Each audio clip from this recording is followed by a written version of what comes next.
Forum organized by the Senate Committee on Climate Change together with the British Embassy Manila, Healthcare Without Harm Asia, and the Health Energy Initiative entitled The Necessary Alternatives Balancing Energy, Health, and Climate Challenge. To formally start this event and welcome our roster of guests, we have the Chair of the Senate Committee on Climate Change, United Nations Regional Champion for Disaster Risk Reduction and Climate Change Adaptation for Asia Pacific, and foremost environmental legislator of the Philippines, Senator Loren Legarda.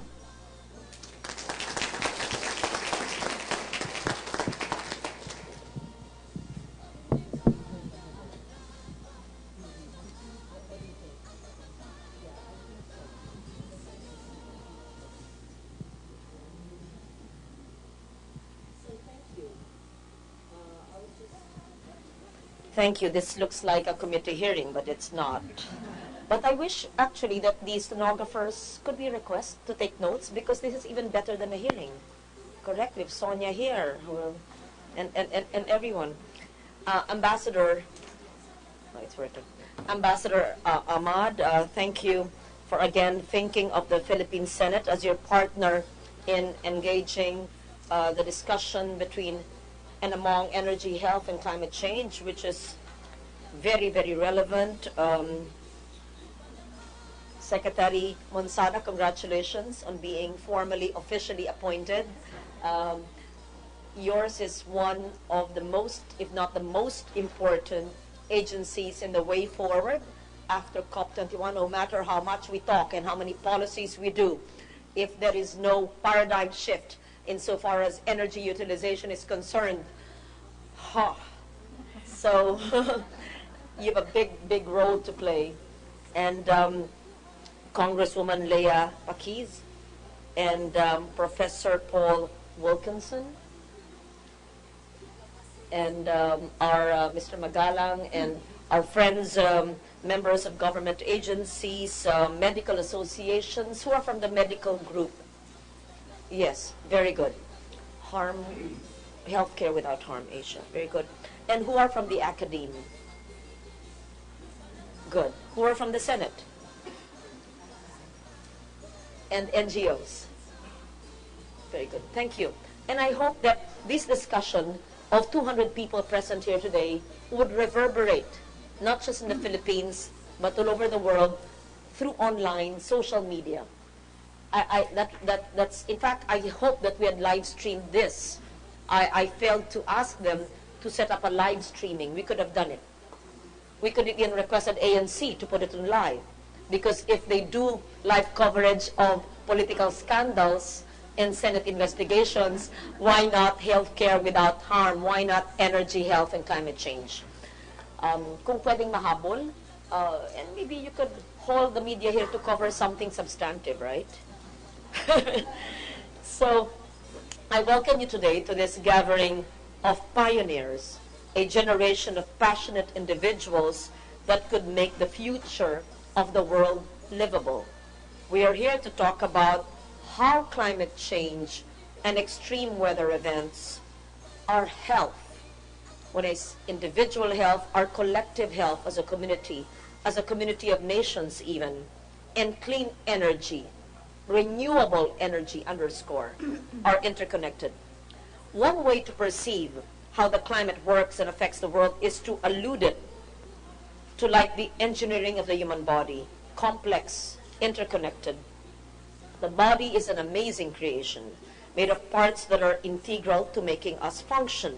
Millions of pathways combine to form cells, tissues, organs that allow us to be human. It is in the same way that our climate and our planet's environment are interconnected. Even a minor change in the climate creates impacts that are large and encompassing, affecting every living thing. Climate change, as you all know, is not an overnight problem. It has taken us super typhoons, tsunamis, storm surge, sinking islands, arid, unusable land, El Nino, La Nina, droughts, staggering number of lives displaced, lives lost, families that have perished, to visualize what scientists and environmental activists have been warning us for many decades, that among other effects, climate change will be the biggest global health threat of the 21st century. As climate change alters rainfall patterns and brings deadly, intensified, and frequent calamities, it will affect, as it is affecting public health, governments, organizations, businesses, the private sector will face conundrums that include the spreading of deadly diseases, viruses, the decrease in the well-being and productivity of citizens, not to mention medical relief needed for each catastrophe. And according to a study conducted by the World Bank, and I quote, the average global cost of adaptation in the health sector for the prevention and treatment of diarrhea and malaria alone will reach $1.3 billion to $1.6 billion per year over 2010 to 2050. A UNFCCC study estimates that adaptation cost in the health sector would range from $2 billion to $14 billion over 2010 to 2030. Perhaps in a scenario we can relate to more in the Philippines, the rising cases of dengue. And this is not just in communities where there are urban or informal settlers. Even in posh subdivisions, it has happened. Malaria, they all relate to climate change. Way back in '98, when we also had El Nino on that year, almost 40,000 cases of dengue happened, 1,200 cholera cases, and 1,000 typhoid cases. So the state of our health as human beings is under threat. But it is not yet a death sentence, not yet. We are alive, we are able to address the climate crisis, which is related to how we access and use fossil energy. We have made energy choices that have been detrimental to the planet and to our health.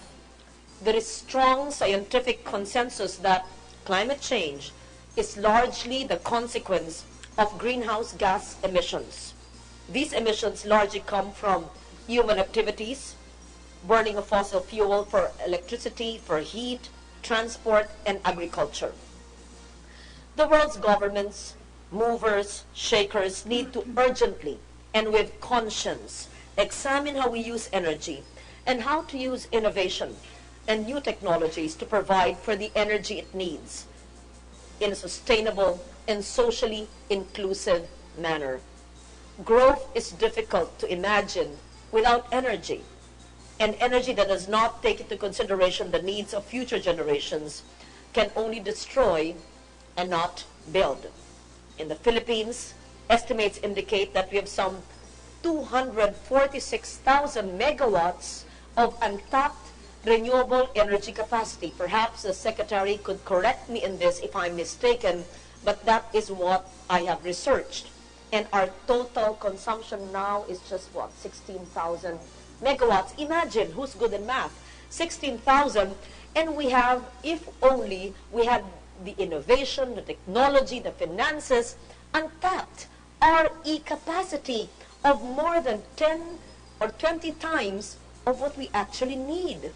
So, in my mind, in my utopian world, which my colleagues call it, we can be an RE country, and why not? Everything starts from a dream. So, this is actually 13 times more than our current installed capacity. Failure to develop these capacities, I think, would be unforgivable. So scientists, research, financial and technical assistance are so integral. It is for this reason that we have the RE Law of 2008, which the DOE has implemented in the past years. We also have important environmental legislation, which we have crafted from 1998. I am proud to say that the Philippines, Mr. Ambassador, has the best environmental laws in the world. And I'm proud to say that in my 3 terms, in 1999, I authored the Clean Air Act.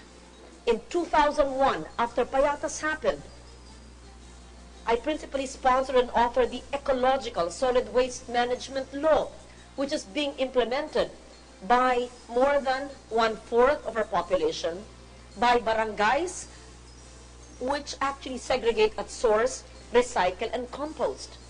And the naysayers would say it's not applicable. How can it be applicable in even one of the 42,000 barangays? And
law, which needs some tweaking because we need a more permanent body, not just for emergency management, not just for emergency response, but more importantly, for prepositioning, preparedness, and the reduction of risk, or DRR.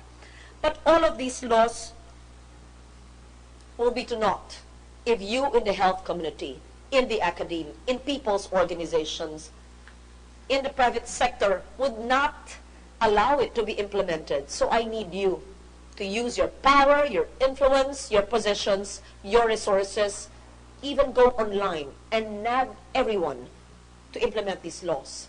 And we need the Department of Energy, because even if all these laws are implemented, if the continued use of fossil fuels will go unabated, if the coal plants will continue to come up, if we don't have a paradigm shift to renewables, then we are in danger. Yes, we are a non-emitter in the world. Yes, we have we may not be a major emitter like the other developed nations, but it makes good environmental sense, it makes good business sense, it makes good health sense to mitigate as well. So I was just supposed to deliver the welcome remarks, but I have the privilege of addressing you today. I thank you for always listening to me, because this is, for me, a lifelong advocacy that I will carry even beyond my Senate term. So I thank Ambassador and the UK Embassy for always partnering with the Senate, with the Climate Change Committee, so that we could have more discussions and not stay within this room, because we shouldn't preach to the choir. We're all believers here, but for it to reverberate, for our communities and everyone to follow. So thank you, Sec Monsada, for being here, and I am certain that you will give a stronger push for renewable energy in our country. And don't worry, the Chairman of Finance is a believer like you. So thank you.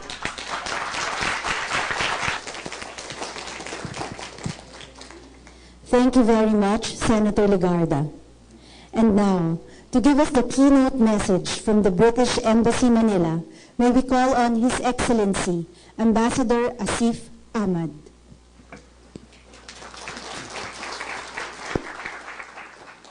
My good friend, Senator Lauren Legarda, Energy Secretary Zaneta Monsada, good to see you again. Congresswoman Leah and other distinguished members of the panel. Magandang umaga sa inyong lahat.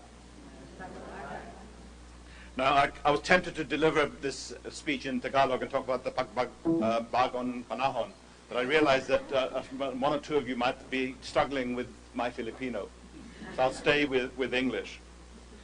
Firstly, can I acknowledge Senator Lagarde's passion and commitment to this subject, because it is not just in forums like this. I know that she talks about this wherever she goes.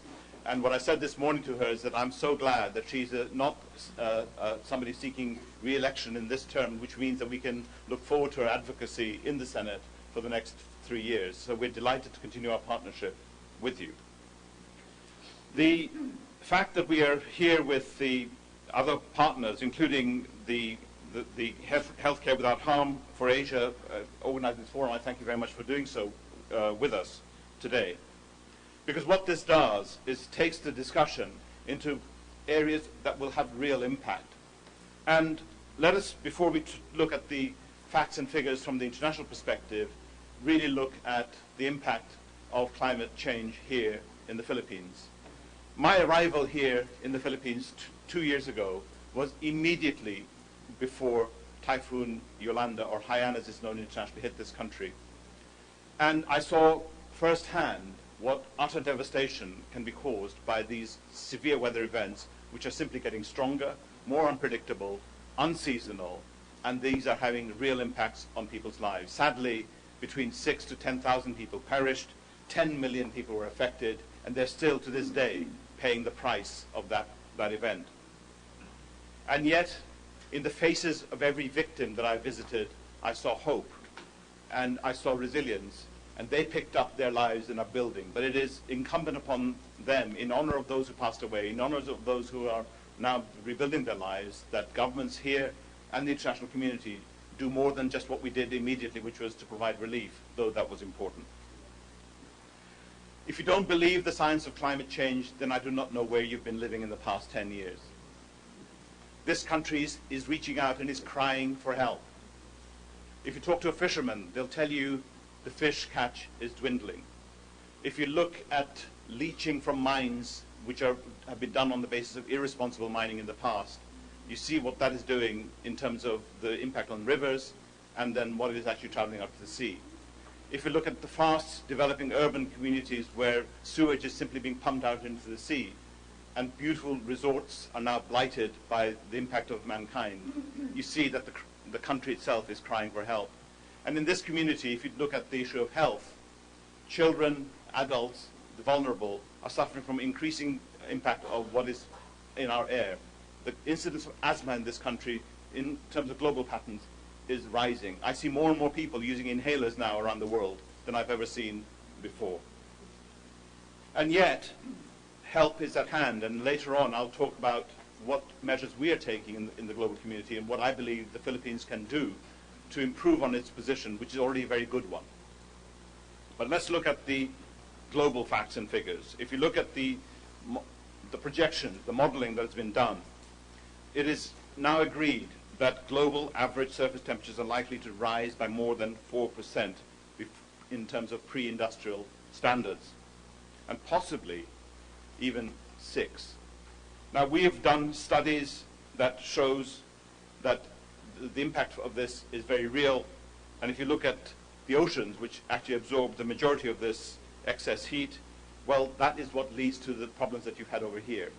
That is what leads to intense cyclones. It leads to fish catches dropping. It leads to tsunamis. It leads to, eventually, the impact on agriculture. And that basically is another fundamental impact on health, because nutrition levels in this country are still, in some parts, at sub-Saharan levels. You don't feel it when you're sitting in Manila, but you feel it when you go to Samar. You feel it when you go to parts of Mindanao, or when you go up the mountains. People are stunted because they're not fed well. And if we see sea levels rising, you are low-lying in many parts. Countries like Vietnam will be affected. Some of the Pacific Islands will simply disappear. And we're not immune ourselves. The UK has many, many tidal rivers. The Thames itself is an open source of what would actually happen. And if the glaciers just to the north of us start to collapse and melt, and we're already seeing evidence of that, then the threat is not just for the vulnerable countries of the developing countries and the middle-income countries. We too are in the front line of impact.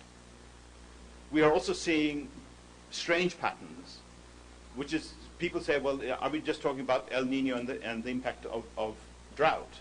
We're actually seeing the opposite too, of excessive rain coming at the wrong time and in wrong quantities and intensities in terms of short term, which is why when we did the mapping and we helped the Philippine government with LIDAR, we could actually see and predict what would actually happen with these strange weather impacts in terms of rainfall.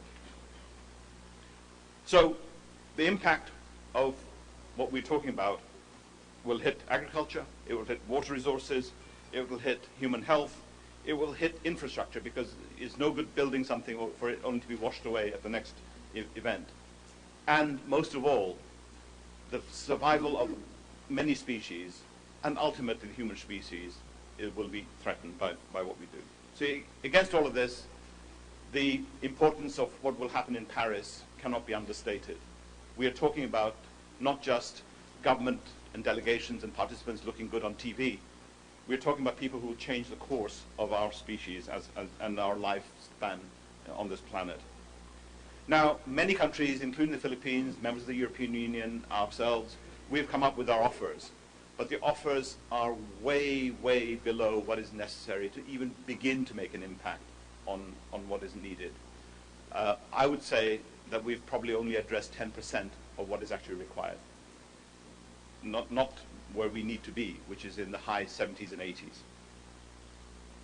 Now, based on the measures that we have taken and the advocacy that we propose, it is possible, just possible, that with implementation behind the INDCs, we could reduce the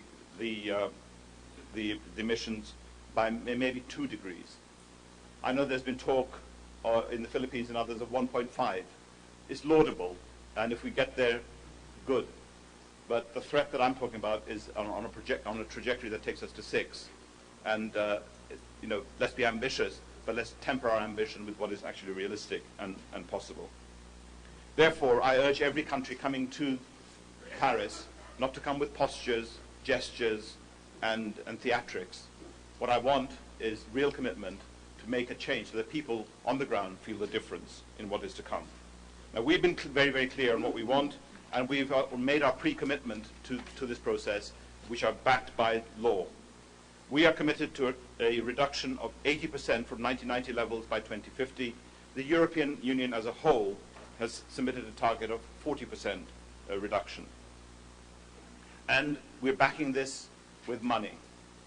Our Prime Minister, David Cameron, announced a significant uplift in the UK's climate finance initiative, making it a further 50% commitment, taking it up to a further £5.8 billion over the next 5 years.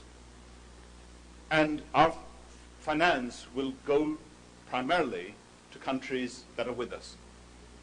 There's a condition attached to it. We're not going to throw money at countries that simply have not understood the challenge, have no measures themselves, and that their offers are, as I say, superficial.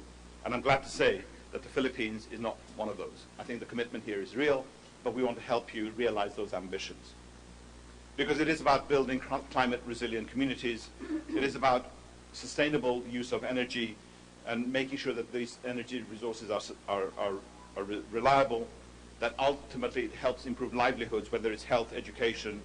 We're not anti-business. We want businesses to grow. We want healthy economies. We want more jobs. And we believe that by having a green agenda, you can actually have better livelihoods, better incomes, and better outcomes for the most poor and for the most vulnerable. Now, we know from our studies, and the Lancet Commission on Health and Climate Change came up with this, that it shows very, very clearly that the green economy is not just an economic opportunity. It actually, by tackling climate change, we will improve health outcomes. So what will that mean? It will mean that, firstly, governments will actually spend less on healthcare because we will be tackling some of the outcomes, the negative ones. But it also means that health spending can be diverted to areas of greater need. So we're delighted to have here Professor Paul Wilkinson from the London School of Hygiene and Tropical Medicine today to present the findings about this report and his strong advocacy on climate change from a health perspective. But let me end by saying, what is it that the Philippines can do itself beyond making this very striking commitment that the President has sanctioned in terms of a 70% reduction? Well, firstly, this is a lucky country. You may not feel it. This is a lucky country. If you look at your existing sources of energy, you have geothermal power. You have abundant sunshine. You have, in some places, as I saw very recently in Boracay, you've got turbines that can capture wind. You've got those things that are there in the bank, and I think you can do more, a little bit more, to harness those sources of energy. We're not anti-coal per se, although we'd prefer to see coal being phased out. And in the UK, the government has made a commitment not to finance any further coal-fired power stations globally through our aid programs or through soft financing. But clean coal technology is available. And we're not asking for people to stop these developments because there are urgent needs in many places. Ideally, yes, but there are ways of burning some of these fossil fuels which are marginally better or significantly better in terms of the impact on climate. It is also not just about passing laws, and the Philippines, as you've just heard, has a stellar list of good practice when it comes to the law. The issue is enforcement, compliance, and people seeing that it makes business sense. We'd much rather have foliage covering a car park like my embassy than concrete buildings. We'd much rather have solar power as we have in our embassy. We'd rather have water collection as we have in our embassy building. We'd rather have lights that are only needed because there's not enough sunlight. These are available and modeled in my own embassy building here in Manila, certified building. If we can do it, why can't every single property developer in the Philippines do so as well? I'm so embarrassed by this. If you're stuck in traffic, the view always is not very encouraging. It's not just that you're stuck in traffic, but if you're in the misfortune of having a diesel vehicle in front of you with uncontrolled emission, you feel like weeping, not just because you're stuck in traffic. You're weeping because you're seeing what this is actually doing to this country. Why aren't these vehicles simply taken off the road? Full stop.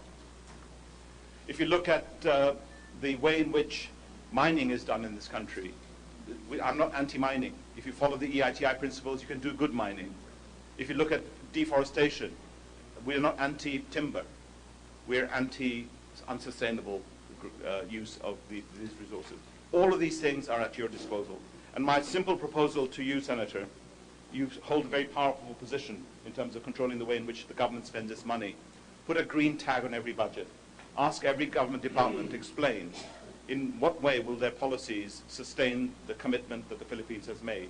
If you make those changes, we will be having a very different conversation. You'll be the poster child when it comes to compliance with not just the commitments that you made in the climate change negotiations. You will do something that ultimately will be seen by your own people.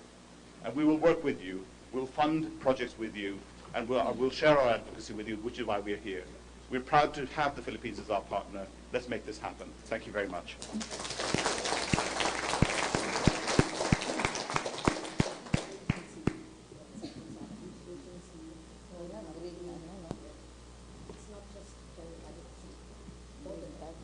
Thank you, Ambassador Ahmad.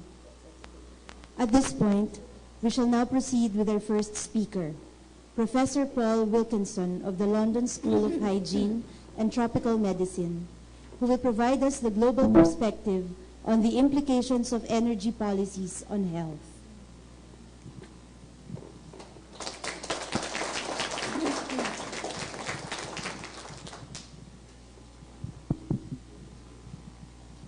Good morning. As an academic, I have the advantage of trying to interpret evidence objectively, sorry, and of trying to consider what is best for human populations, rather than from the perspective of any sectional interest or industry perspective. So I hope the remarks that I'm going to make over the next few slides will be interpreted in the light of the way they're meant, which is not trying to be an advocate for any particular agenda, but simply to convey the facts as I can best interpret them. And I'm not alone, so if I could have the first slide, please. Next one. I'm in part going to reflect the views that were published in this excellent report, back when, which appeared in the Lancet. It was launched in the summer. It's been appeared over the last few months. A Lancet Commission report on the health and climate change, the policy responses to protect public health. And you may not be able to see, but there is a very long list of authors, an international collaboration of people from multiple countries around the world, including authors from places like China, as well as from the UK and many other countries. Thank you. Next slide, please. The Commission report makes 4 basic headline conclusions, which are important, and they are meant very seriously. The first is that climate change effects are being felt today, but importantly, the future projections represent an unacceptably high and potentially catastrophic risk to human health. The second, that tackling climate change could be the greatest opportunity for global health of this century. The third, that achieving a decarbonised global economy and securing public health benefits it offers is no longer a technical or an economic question, it's now a political one. It's simply the question of the will to implement desired changes. And the last, remember this was written in a health journal, emphasising the role that the health community has in helping to accelerate progress to tackling climate change. Next slide, if we could, please. Oh, I wanted to say in passing is that the tackling climate change, the opportunity is there, not because simply that we can protect against climate change, but because of all the ancillary benefits that come now from the actions you can take to limit greenhouse gas emissions. Now, what is the goal? Well, we've heard a lot of discussion over the years, and some introductory remarks have already been made about the target of 2 degrees Celsius. This has been essentially as a compromise, which the scientific community thinks is just about achievable, to try to limit the increase in global average temperatures to about 2 degrees Celsius over the course of this century. And that 2 degrees Celsius figure is chosen because at higher temperatures, the impact on all manner of natural and human systems becomes very difficult to contain, and the impact correspondingly more difficult. What that target implies is that we have to limit our carbon dioxide emissions over this century to about 2,900 gigatons of CO2. Now, what does that mean? Well, the important thing is that we've already used half that budget by about 2011, and on current trajectories we'll use up the remainder of that budget by either as early as 2026 or at the most optimistic by as late as 2041. But if we were to stick to the 2 degrees Celsius target, that would mean once we hit those targets, we'd then have to stop using fossil fuels altogether. So we have about 10 or 11 years at the worst case scenario, perhaps 20 odd years at the best case scenario, of dramatically reducing our emissions of carbon dioxide and other greenhouse gases to achieve this CO2 target. If we don't, and on current trajectories, the business as usual is that we are heading towards those targets that the Ambassador told us about earlier, of somewhere between 2.5 and 5 degrees Celsius, possibly higher by century end. And our current trajectory is at the top end of that. That is where we're heading. Next slide, please. Next slide, please. So I just want to emphasize again that we are not avoiding the risk of 2 degrees Celsius. We are minimizing or trying to contain the risk of going above 2 degrees Celsius, even if we hit this 2,900 billion tons of CO2 emissions. And next slide. recall that the target there for using up the remainder of our budget is somewhere around 15 to 30 years, which means we have to take action rapidly to reduce the emissions from where we are at the moment. Next slide, please.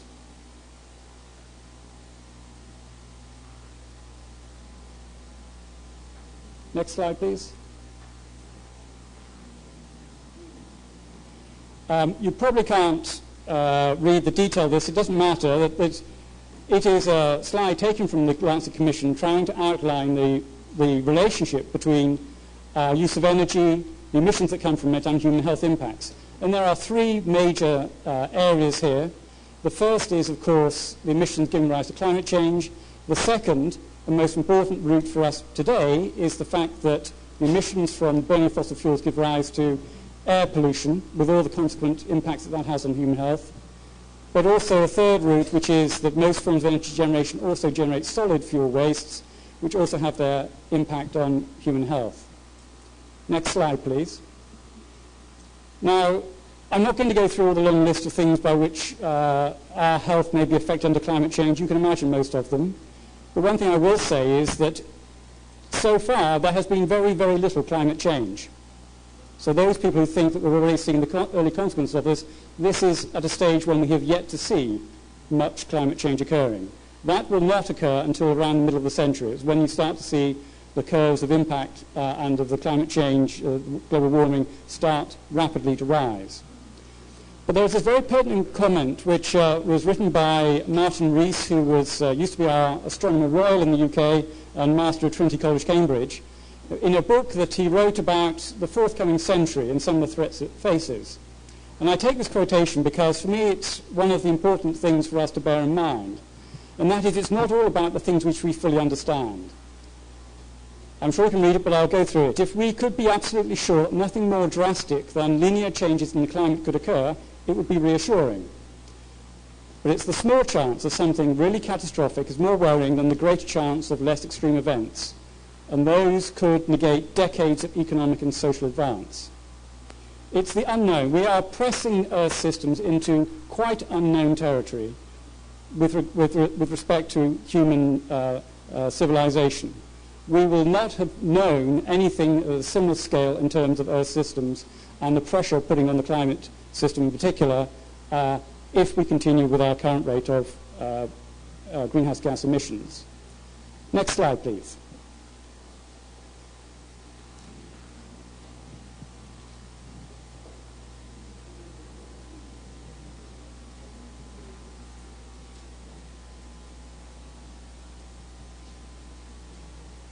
If you look at the top causes of burdens on health, the top few are perhaps unsurprising, ones to do with high blood pressure, and then smoking, alcohol appear, the vices. But once you get below those top three, the next few are all ones which directly or indirectly relate to energy systems. So, next slide, please. The first is the burden from indoor air pollution, which ranks fourth in this risk of the global burden of disease estimates from external risk factors. Next slide, please. Outdoor air pollution. Next slide, please.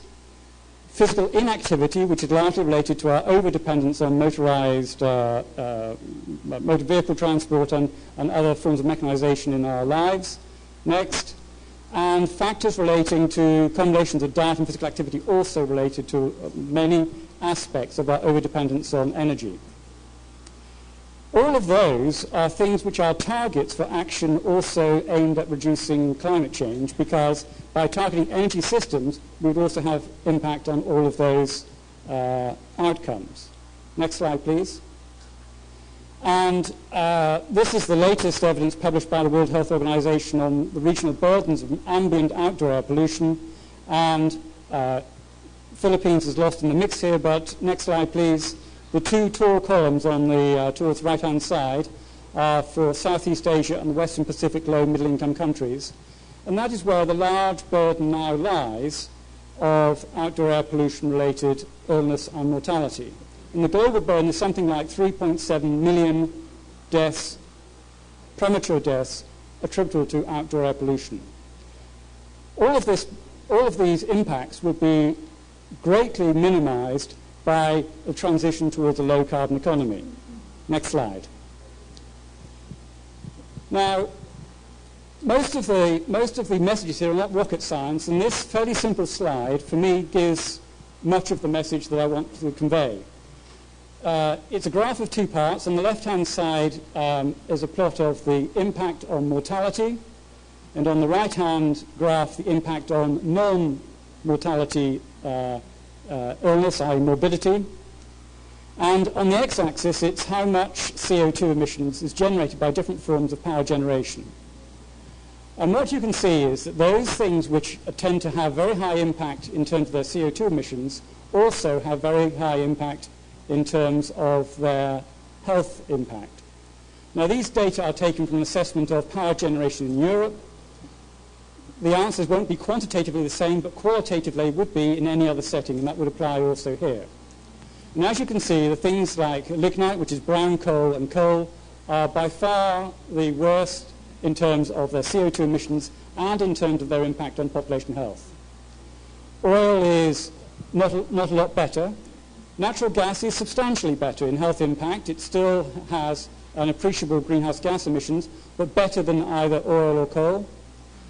Best of all, next slide please, and quite remarkably, next slide, is nuclear, which is the only technology that has yet been banned by any government in the world. Germany is no longer going to invest in nuclear power, but it is the only one of those technologies where that ban has occurred, and yet the objective evidence is it is the least harmful to health and has a very low impact in terms of CO2 emissions. Next slide, please.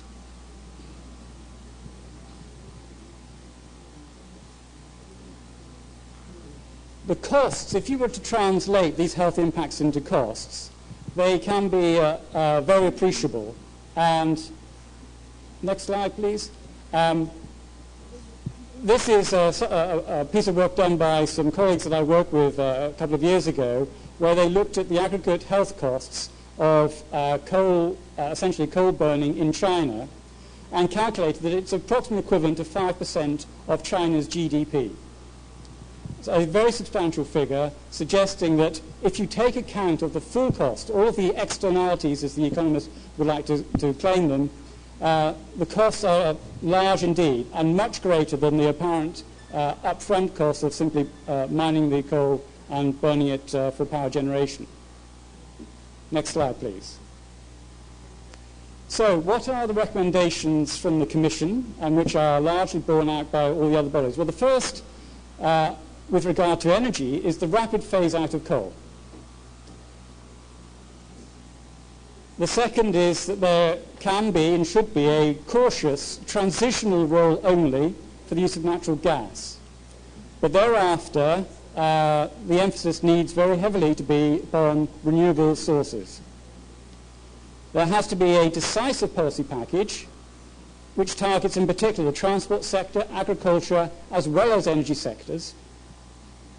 And if those were adequately implemented, there would be an expected immediate gains in terms of for health because of reduced particle pollution and reductions in short-lived climate pollutants.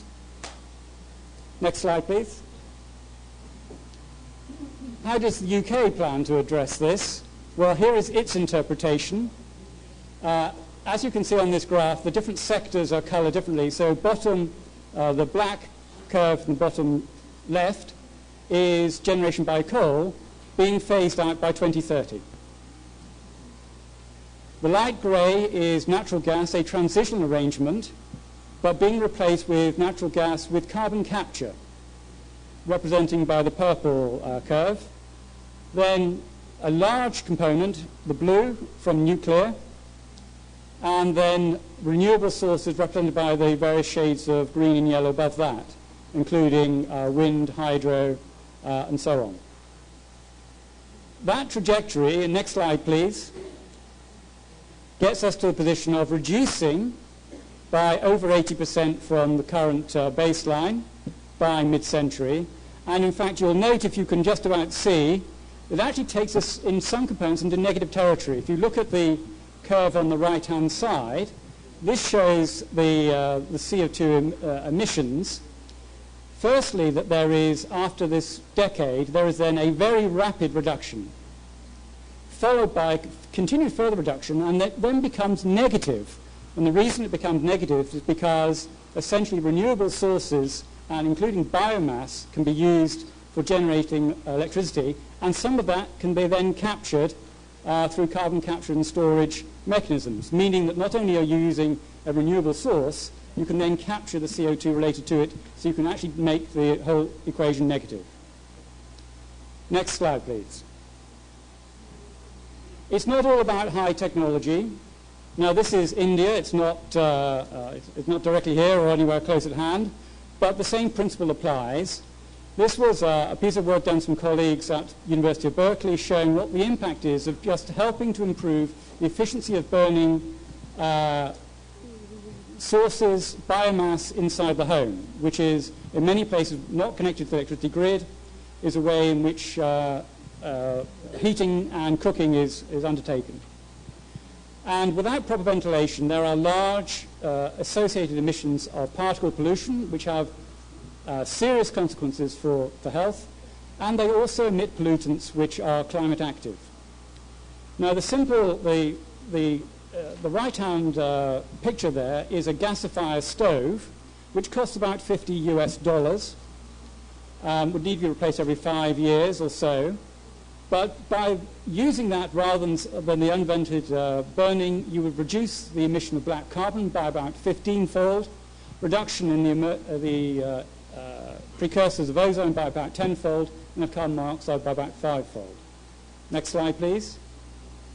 This would have immediate change on health because it would substantially reduce all the consequences from indoor air pollution, and it was estimated in the Indian context could have an effect of about 17% reduction in major cardiorespiratory illnesses, but at the same time would have a benefit for the climate. Next slide, please. So what were the Lancet Commission's conclusions and recommendations? Well, as ever, further climate change and health research is needed to improve our understanding of what we can do. Important need for scaling up of financing. The need in all countries for decisive energy policy packages, addressing all of the major sectors of the economy, and to bring about transformative changes, truly transformative changes. We need to encourage a transition in cities that promote healthy, sustainable lifestyles. Less dependence on traffic jams, more on open spaces, walking, greenery, cycling, all the things that could improve the quality of life and reduce greenhouse gas emissions. Rapidly expand the access to renewable energy in low-income countries. Bring about the accurate quantification of the health and economic benefits of climate change action as a way of trying to improve action. Facilitate collaboration between ministries, because it's not one ministry alone that has to carry this. These actions to address climate change must be across all government departments. And there needs to be international agreement. Of course, to support action everywhere where it needs to be. And the last recommendation was the need to advise and to monitor progress. And the Lancet itself was offering to set up its own group to monitor and report back every 2 years on what action has been taken. Last slide, please. My last slide, I've headed a personal postscript, which is really my interpretation of what this all adds up to. And I think there are really 4 key messages for me. The first is this, and that is that there is a need for accelerated action to tackle climate change. What we are doing at the moment is not nearly enough. We are lamentably short of the target that needs to be met. Whatever action we've done so far needs to be magnified many times over. The second is there needs to be more realistic and open public debate about the scale and pace of change. The changes we're talking about in all sectors are truly transformative, and they can only be achieved if there is proper public engagement.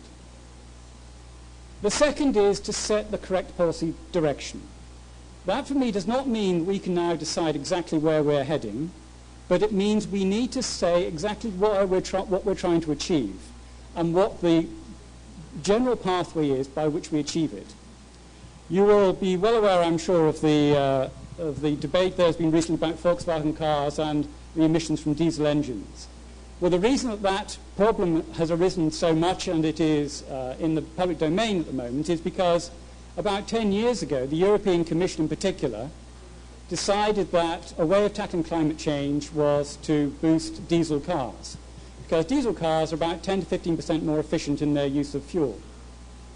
But that, I think everyone now agrees, was a big mistake, because it is only ever going to address the margins of the problem by trying incrementally to improve the efficiency of car engines.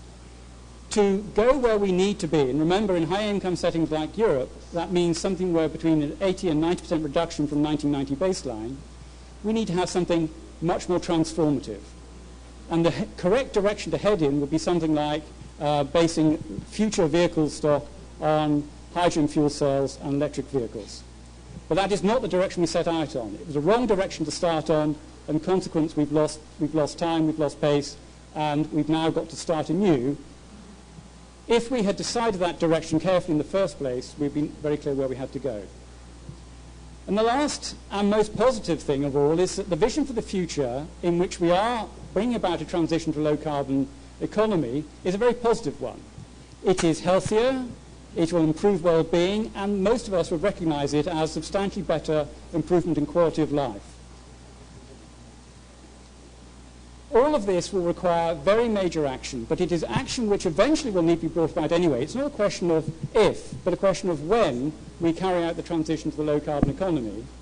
And to my interpretation, the evidence is already clear now that we need to accelerate that process. And if we were to do so, we would reap substantial rewards in terms of our own well-being and quality of life. Thank you.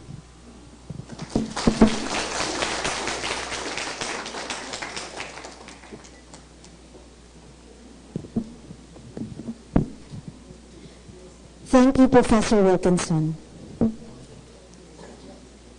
Our second speaker, Ms. Sandy Recabar, Senior Science Research Specialist of the Climate Change Commission, is here to give us a presentation on the Philippines' intended nationally determined contribution, INDC target for the energy sector.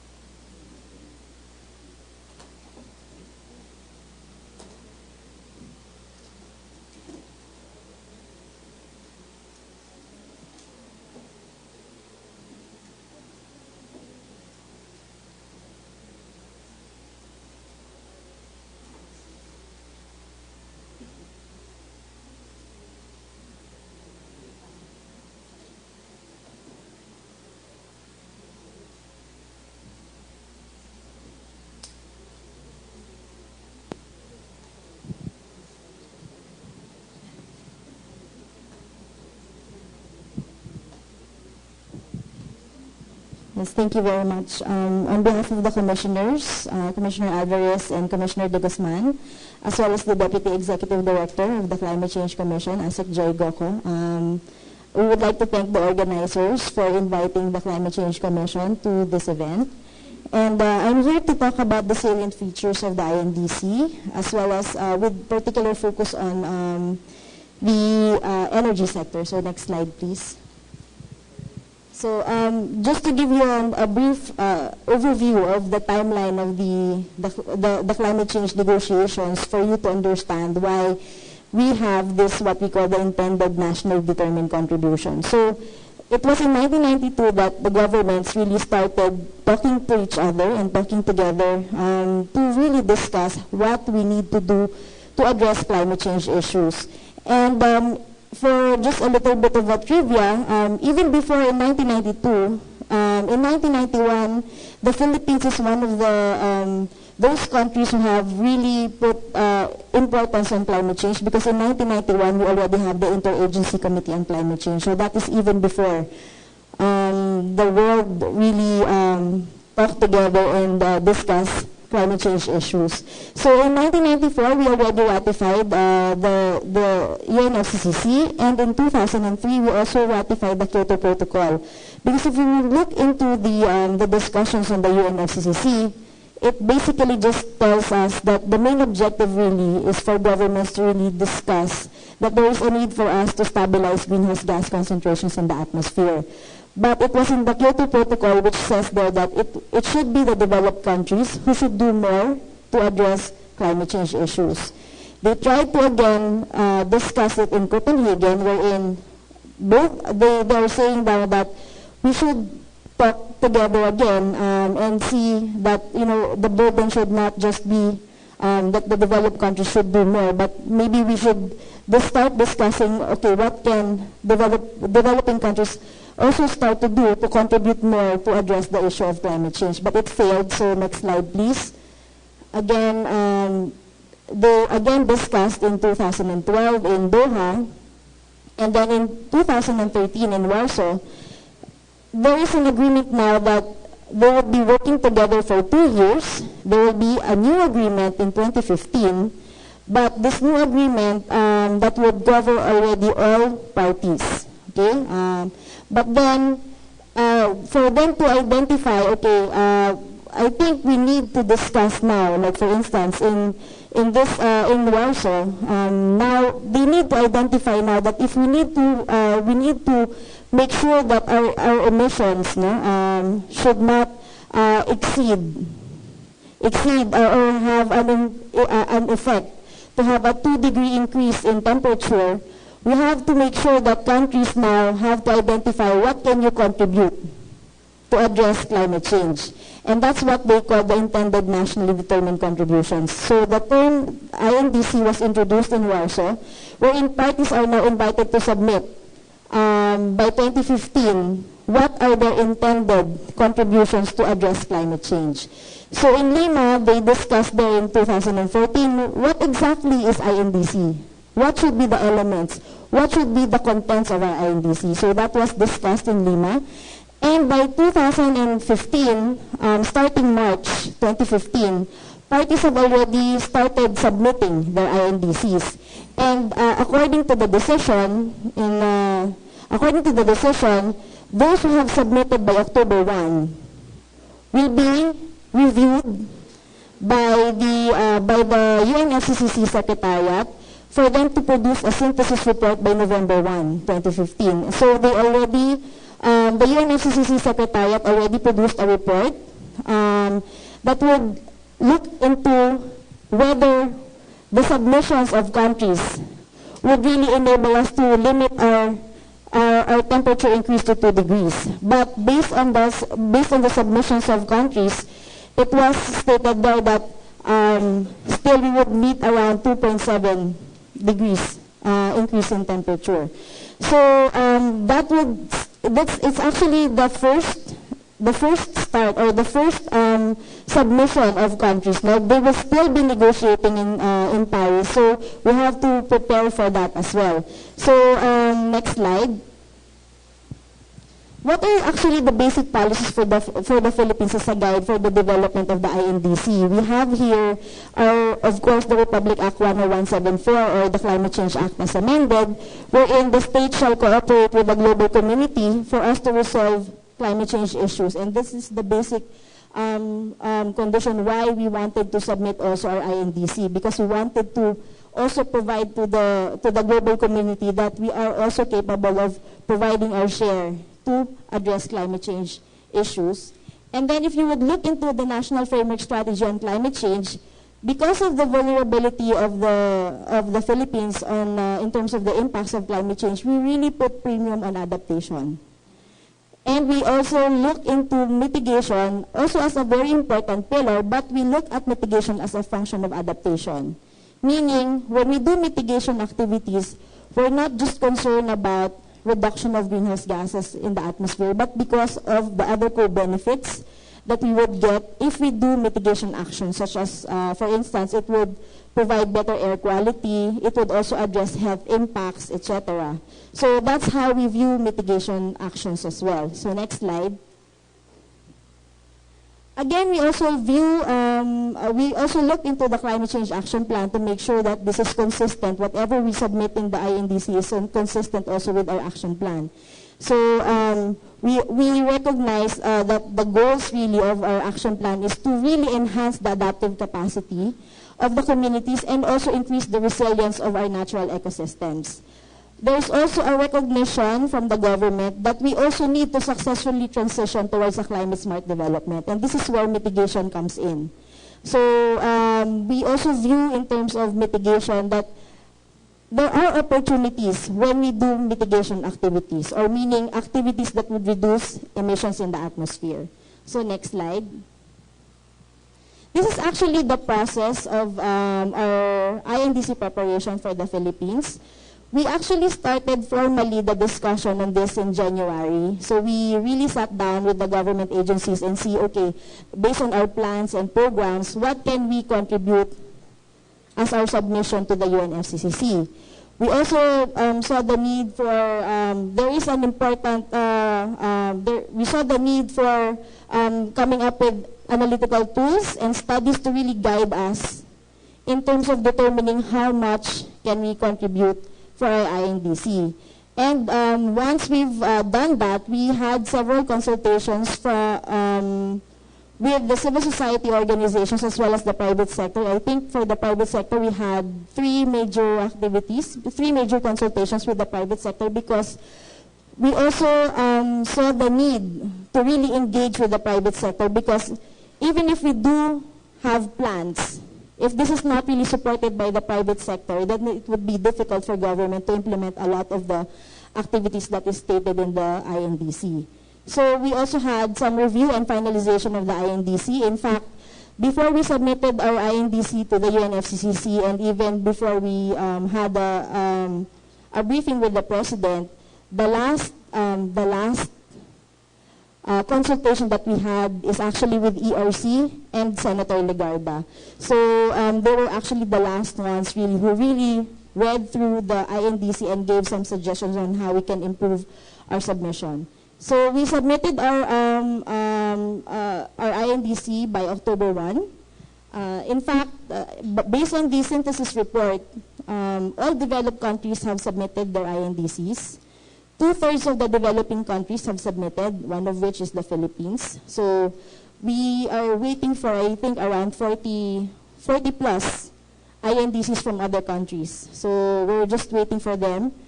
So around 2/3 have already submitted in terms of the developing country submission. So next slide, please. This is just to highlight with you some consultations that we had for both the energy and the transport sector. So we really went through with them the numbers. The options that were identified in the INDC actually really came from the Department of Energy and the Department of Transport and Communications. We had some consultations with them. They vetted the numbers, and they also did the multi-criteria analysis for determining the prioritization of the mitigation action. So next slide. As I mentioned, we also had a consultation with all the ERC commissioners. We discussed primarily the discussion there is, we view the INDC as an investment plan. And if we wanted to make sure that the INDC would be implemented, it would really need a major shift in the way the government views our energy policy. So we have to make sure that DOE and DRC are on board to address the issue itself. So next slide. These are just the analytical tools that we've used for the INDC. We have the LEAP for energy. We also use the 2006 IPCC guidelines for us to determine the greenhouse gas inventory emissions. We also use the marginal abatement cost curve and the cost-benefit analysis, wherein health impacts were actually, we tried to look into the health impacts. We tried to monetize the health impacts for the mitigation options that we've identified. And of course, the multi-criteria analysis, just to guide just to guide the agencies in prioritizing the options that were identified. So next slide. So this is just one slide to show you the features really of the INDC. We have the Philippines is committed to reduce 70% of its emissions from the business as usual scenario by 2030. And these are the sectors that are covered: energy, transport, forestry, industry, and waste. Please take note that the reduction target is conditional to the provision of the means of implementation that the country will receive in terms of finance, capacity building, and technology transfer. But it doesn't mean that we are just waiting for support and we're not doing anything, because it's stated also in our INDC that starting 2015, the government is already tagging our budget on how much we are spending for both adaptation and mitigation. We also put there that adaptation is a priority, and that we recognize the limitations in terms of the data that we have. That's why we identified in the INDC that our INDC will be updated as more data becomes available. In fact, we will be starting again the review of the calculations and even the assumptions by January. So next slide. This is just to show you the priority mitigation options for energy. So we have here energy efficiency and renewable energy. So next slide. This is just a graphical representation of the target of the Philippines. So we divided it into two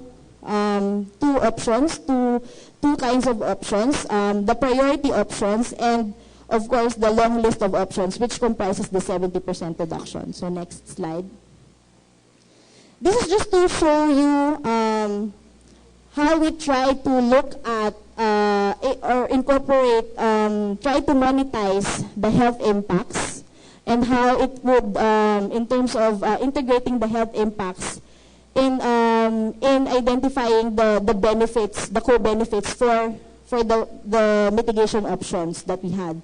So just like, for instance, because we were discussing here that, of course, coal remains to be a cheap source of energy. But if you take into consideration other benefits such as impacts to health, then it would be more expensive now to look at. So we try to look into integrating now co-benefits, one of which is health impacts, and see how it would change now the cost, the incremental cost per ton of mitigation activity per ton of CO2 emissions. So, like for instance here in geothermal, the incremental cost without the co-benefits, it would amount to around 46.4 dollars per ton of CO2 equivalent. But if you put in now the health benefits, try to monetize the health impacts, it would now lessen it to 17.8. So that's how we try to look into integrating health impacts into our study. So next slide, please. This is just the last slide. Again, in terms of our future steps, we would be formulating the INDC roadmap, and we will start the discussion of the INDC roadmap by January. So we will have a series of consultations and discussions, not just with the government, but the private sector and the civil society, to also help government improve and really make sure that the INDC roadmap that we would be formulating would be very inclusive, and there would be a review of the calculations and assumptions. We also have to, we are working now with NEDA and DOF and other government agencies to really make sure that the INDC would be integrated into the government planning processes. Now, like for instance, what policies should we be releasing in terms of policies that would facilitate the implementation of the options that were identified in the INDC. And of course, we would also have a series of consultations now with the private sector, given the importance of the engagement of the private sector to realize the implementation really of the INDC options that were identified. So thank you very much.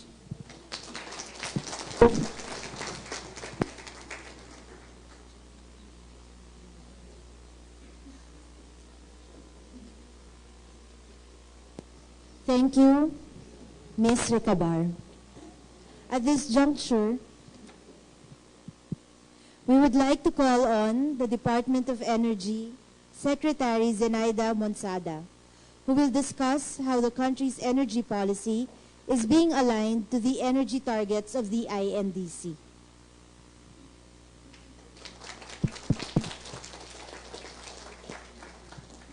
Check.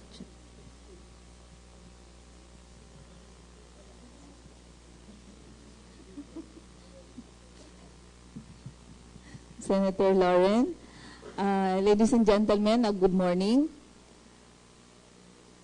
The question for the DOE is how do the INDC targets of the Philippines affect our future energy policy?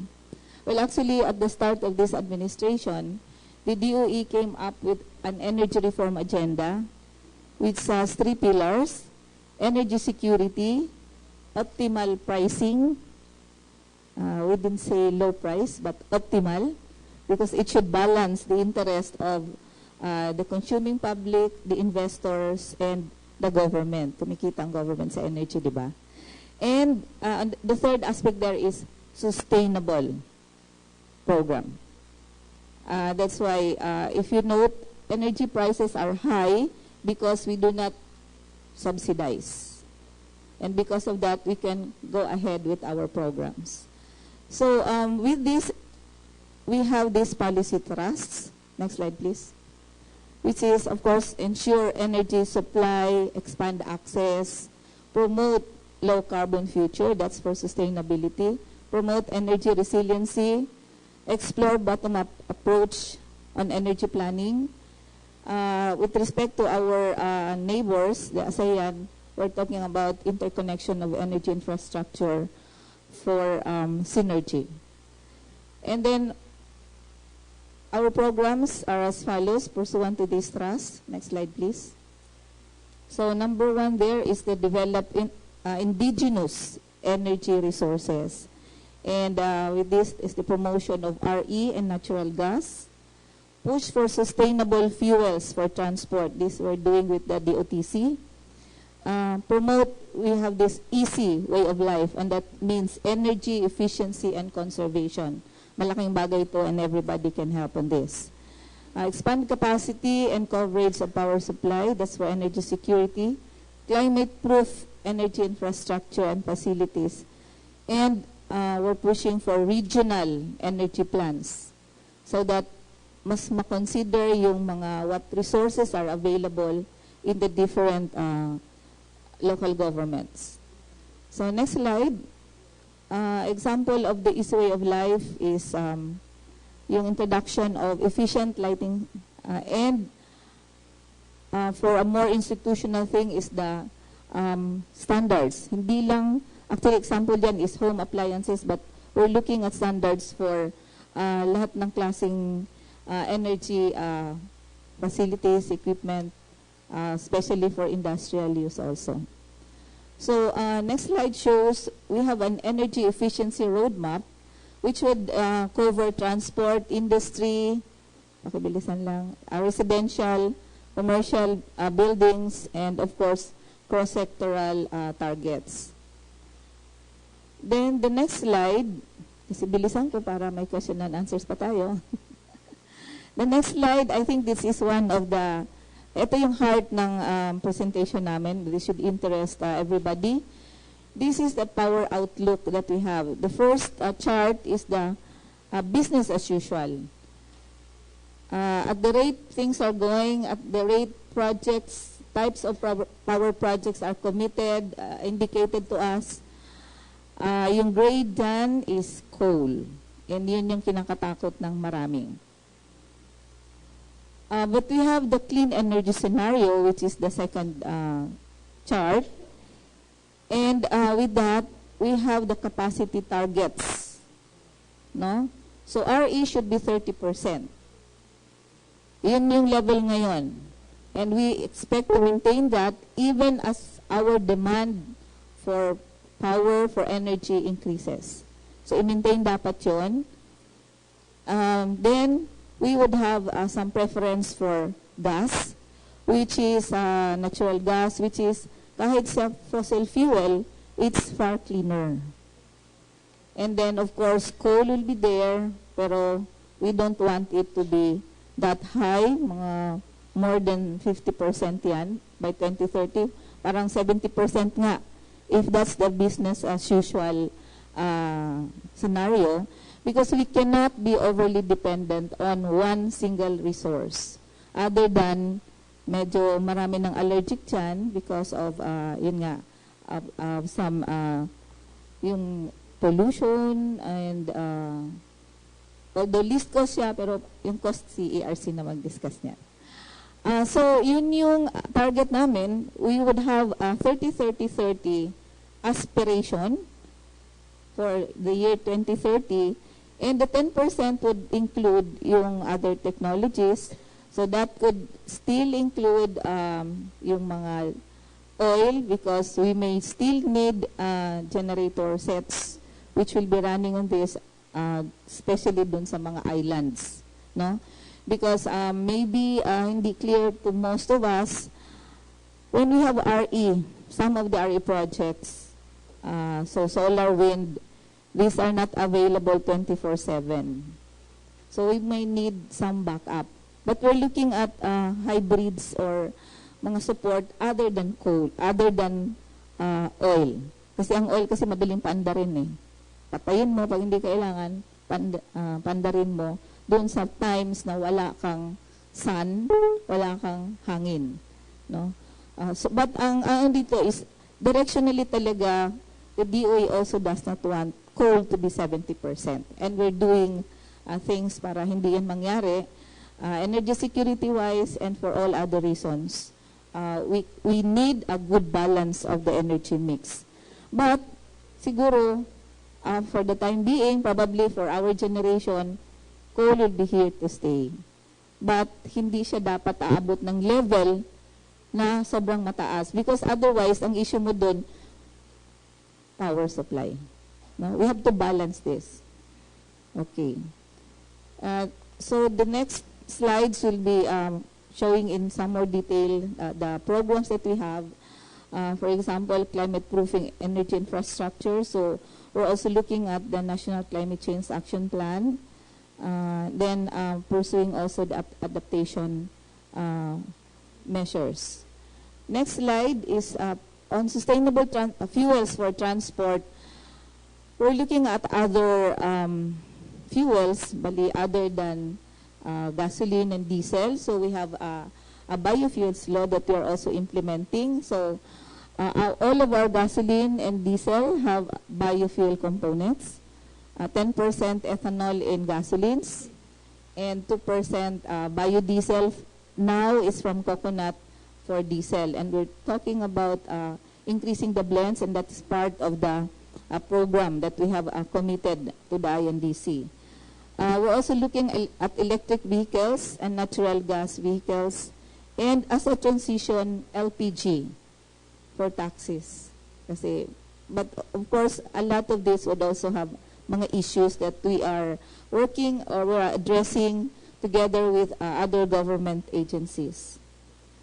So electric vehicles, we're starting with tricycles, and then probably move forward for vehicles, for cars, and then buses. Okay, the next slides would note how we intend to move forward. As noted earlier, we have two major approaches on how to meet the low carbon scenario, to meet our INDC commitment. One is energy efficiency, which all of us can directly help contribute. So, as I mentioned, from labeling, alam niyo bang we label appliances? So, like refrigerators, there are energy labels to help you, to guide you in buying. So, makakatipid kayo sa kuryente. So, from labeling, we will move towards standardization and covering wider appliances and equipment and mga gamit. And then widen the coverage for alternative fuels. We support yung proposal ng age cap for vehicles. Kasi the Filipinos are not really keen on maintaining. Diba? Kasi supposedly age doesn't matter if you maintain. And that applies to everybody, pati tao, diba? But then, only few people maintain. Kasi ang ano yata sa Pilipinas is run to break down eh. Pag na-breakdown, di palitan. So, yung age cap policy for vehicles, public utility, and even government vehicles. Kasi nakakahiya ay mga sasakyan ng gobyerno, smoke belt, sir. And then, support the shift to mass transport. No? Mass transport are actually more efficient than mga individual or smaller vehicles. And then, implement energy standards on buildings, both private and commercial, industrial. Example, the use of LED. Then, develop specific energy consumption standards for the industry sector and all the different sectors as provided in our roadmap. Then, we need to strengthen the program for energy service companies who will be implementing the energy efficiency targets. Next slide, please. On clean energy fuels, we have actually, yung sinabi ko kanina is a fuel mix policy aspiration. But we feel that there has to be a very strong policy for this so that whoever is in power, whoever is implementing would hindi magbabago-bago ng masyado. So, if it's a policy of the state, then not just a policy of DOE, then the more that it can be implemented properly. So, yun nga, local energy plan, so that we can actually identify, promote, and use more RE and energy efficient technologies and practices at the local government level. So dito papasok yung aspiration ni Senator Lauren that we can have RE communities. No? If I may note at this point, ito actual RE use, no? But we had the APEC Energy Ministers meeting last month, and during that meeting, na-announce that Mandawi City was awarded as among the APEC communities na candidates doon as the model town for a low-carbon plan. It's a plan.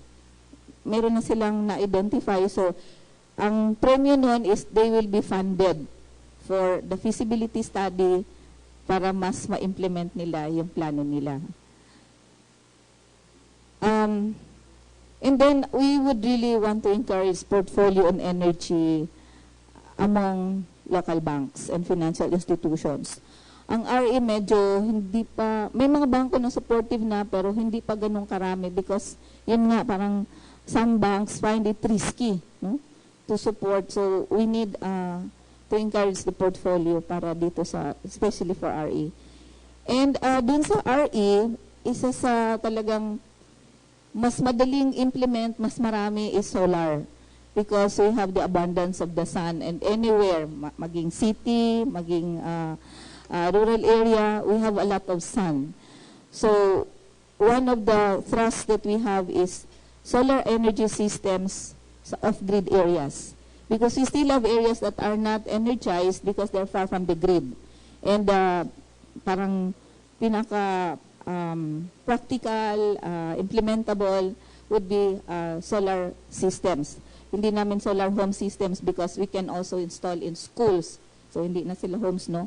We're looking at yung schools na hindi naman nila kailangan ng solar sa araw, but they can use the electricity to charge para pag uwi na sa bahay, meron silang lamp to study. So, we're looking at this. So, they can study. This is also being emphasized by Senator Osmeña na gusto niya makapag-aral ang mga bata. I would also like to mention that one of the projects of the DOE is yung solar rooftop. Kasi solar, generally, kumakain ng lupa yan, but we can use the rooftops. We started with schools, malls, And now, government buildings. Last week, we inaugurated yung Heart Center.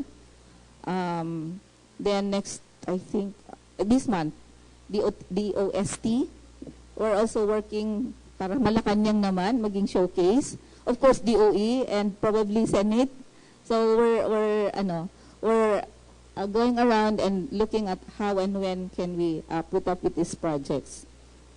Now, clean energy fuels, as I mentioned, hindi lang naman lahat RE because we have to make do with oil and so on. But we're also looking at stricter standards para naman mas malinis, no?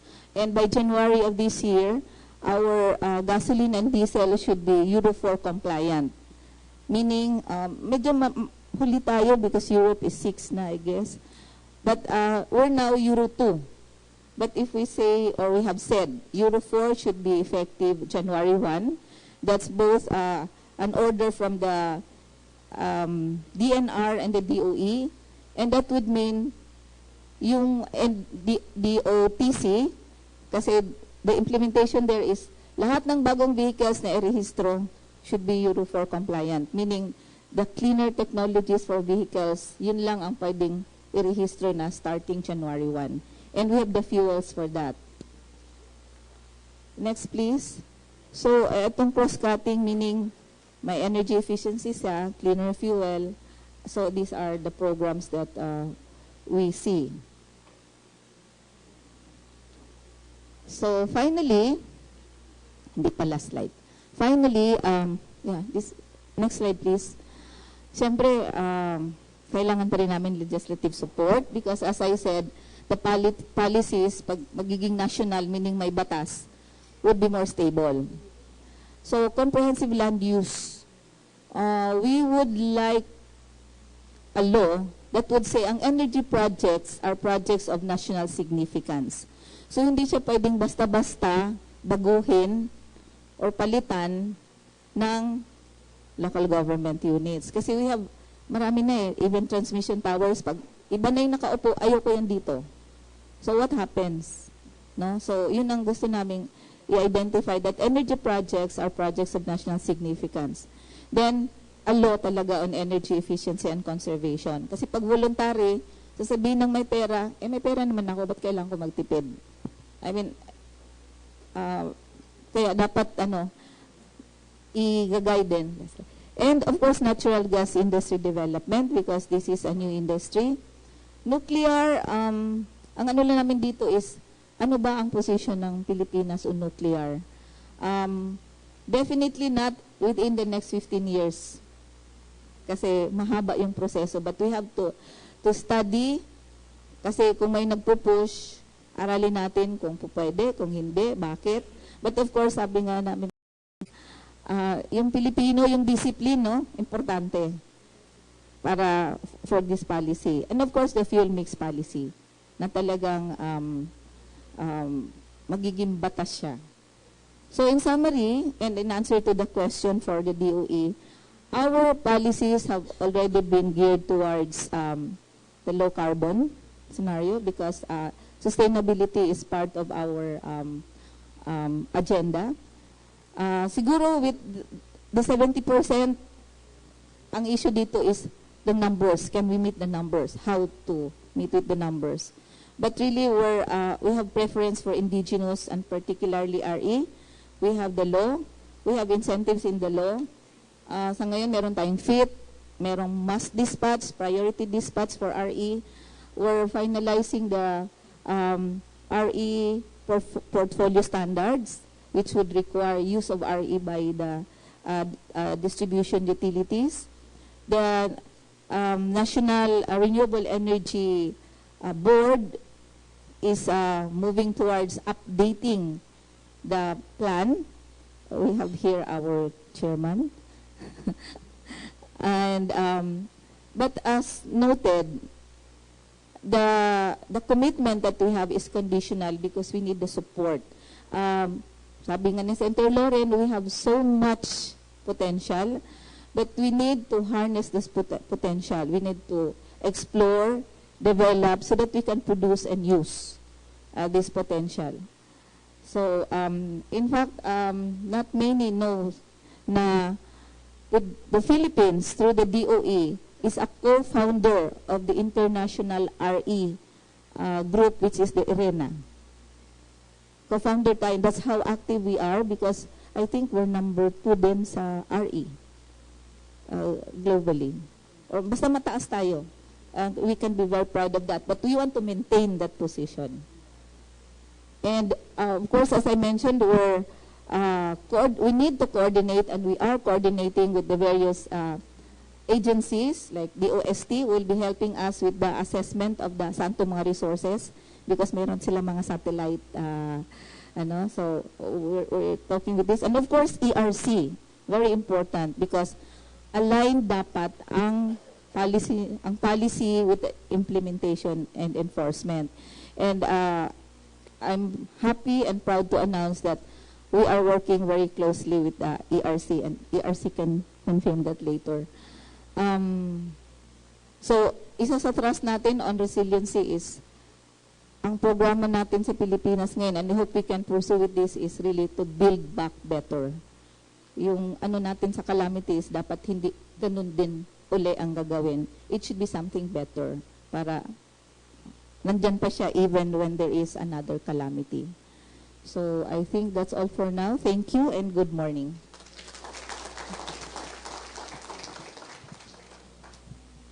Thank you, Secretary Mansada, for your very important insights on our topic today, balancing energy, health, and climate challenge. We are supposed to have a Q&A at this point, but maybe it's better if we hear all the speakers first. Prepare your questions for, at the end of our event today, we can ask any of the speakers. So we will reserve time for that. So now let us proceed. We would like to call on Energy Regulatory Commission Executive Director Francis Juan, who will give us an insight on how the government looks at the costs of energy. An important question that needs to be answered is whether the least cost approach takes into consideration the health and environmental impacts of energy projects.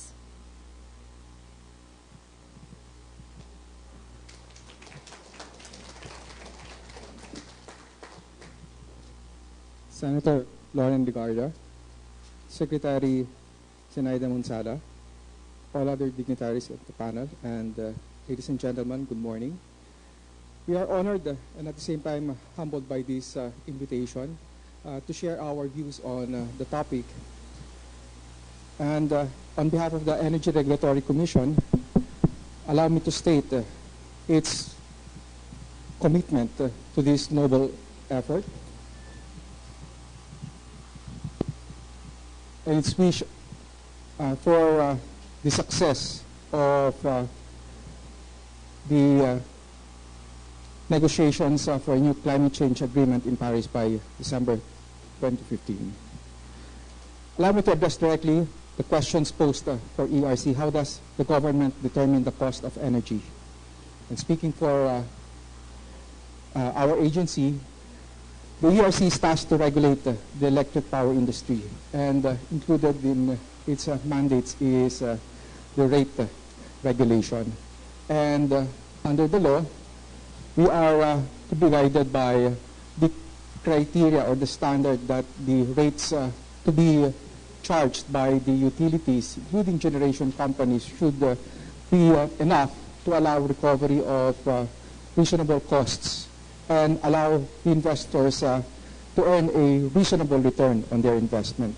So this is the basic criteria that guides the ERC's decision-making in terms of rate setting.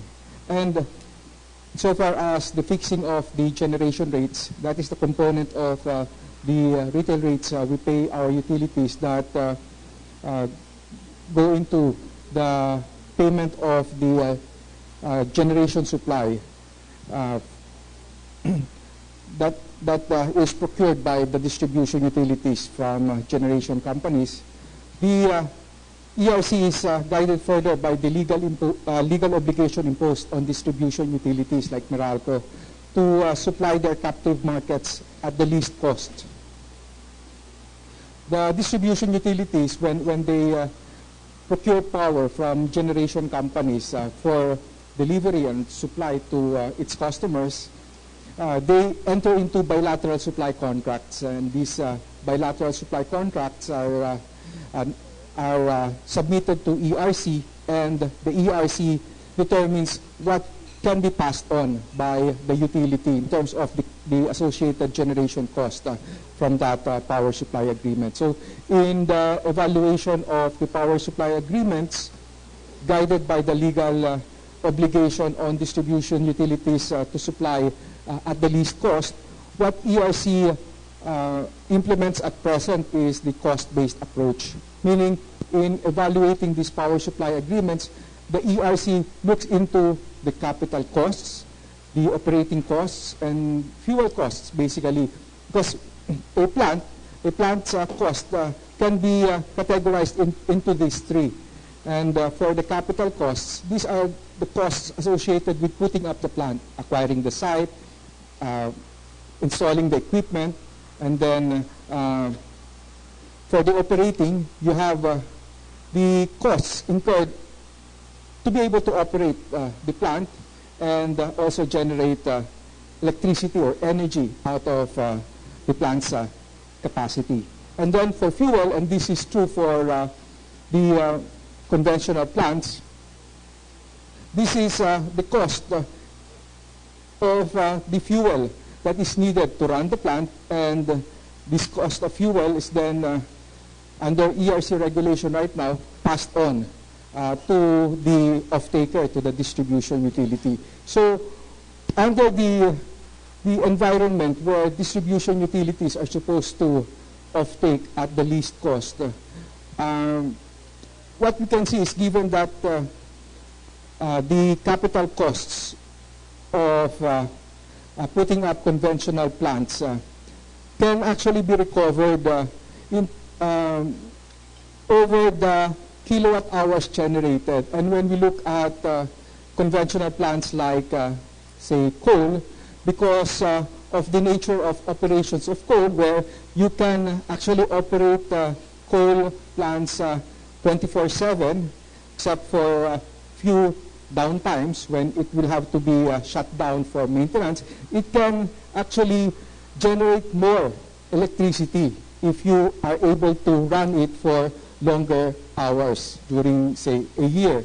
And because of that, the capital cost, the cost of putting up the plant, can be recovered as part of the kilowatt hours, as if the charging is based on a peso per kilowatt hour, you will be able to recover a rate which is lower for the capital recovery because of the number of kilowatt hours generated by the plant. So that is the characteristic of, say, a coal plant and the costs associated with the energy that is generated by coal plants. And given that the fuel is a pass-through for these plants, and right now prices of coal are on the low side, if we compare the cost,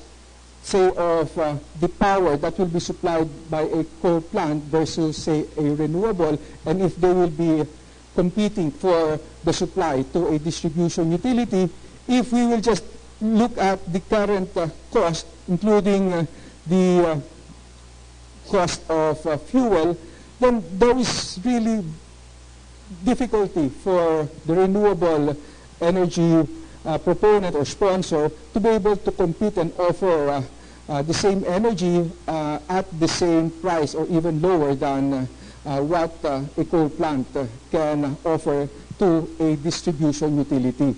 And so with that evaluation methodology, there is a need to somewhat level the playing field, and there is a need to incentivize investment into renewable energy. And it is precisely why we have the Renewable Energy Act to put in incentive mechanisms so that this renewable energy will not have to compete in the same plane as that of the conventional. And so we have under the Renewable Energy Act the feed-in tariff, where these RE plants that are eligible for the feed-in tariff, they don't need anymore to negotiate or contract with an off-taker like a distribution utility. So long as they're able to connect and generate renewable energy, they will be paid whatever is the feed-in tariff that applies to them. So this is a guarantee, and so we are able to address the fact that the RE cannot at the moment compete with other technologies to supply distribution utilities under a bilateral supply contract. So if you will notice what we consider only right now are direct costs of the producer. And admittedly, we haven't yet considered or factored in the indirect costs, as mentioned earlier, the cost to health, pollution, all these costs of externalities. We haven't incorporated them in the evaluation process. And we think that this is an area where we can learn a lot from the collective expertise of those in the room, and also the suggestions from other experts. We would welcome any proposal or way forward in terms of leveling the playing field for renewable to be able to compete with conventional providers without impacting so much on the electricity rates or the pass-on rates, because we have to be sensitive also to the retail rates, the final retail rates that will be borne by the electricity consumers. So that is the challenge, to be able to capture the externalities without impacting on the electricity rates, to be able to encourage entry of more renewable energy without also compromising energy security. Because at this time, we may still be far from the idea where we can source our energy mostly from renewable. And given the fact that we have seen the entry of coal capacity and other capacity, we may have to stick with them until they are, or until the end of the asset lives of these plants, for them to be able to recover also their capacity costs. But moving forward, in between, how we will be able to negate the advantage, the cost in terms of cost of some technologies over the other, to be able to achieve the optimal generation mix. Maybe that is something that we would be happy to learn from you about. And so the ERC is open and willing to sit down with all relevant stakeholders to develop the mechanisms that would further strengthen environmental protection and promote public safety and health along the way. In whatever way it can, the ERC wants to contribute towards the achievement of the United Nations Framework Convention on Climate Change. The ERC welcomes being part of the energy and climate change discourse, to be capacitated to come out with the relevant regulations for the electric industry. The ERC sees the need to make the Philippines a country that is climate resilient and with its people healthy and strong. Let me end this to share with you that the ERC's vision of ensuring progress through exemplary power regulation involves the protection of our planet and its population. Thank you, and a good day.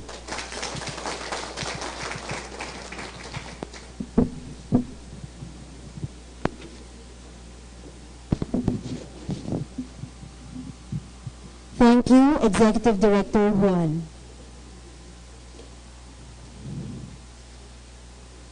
As one of our reactors from the executive branch, we call in Mr. Albert Magalang, Chief of the Climate Change Division of the Environmental Management Bureau, under the Department of Environment and Natural Resources, who will update us on the efforts of his office to strengthen the assessment of environmental and health impacts of energy projects.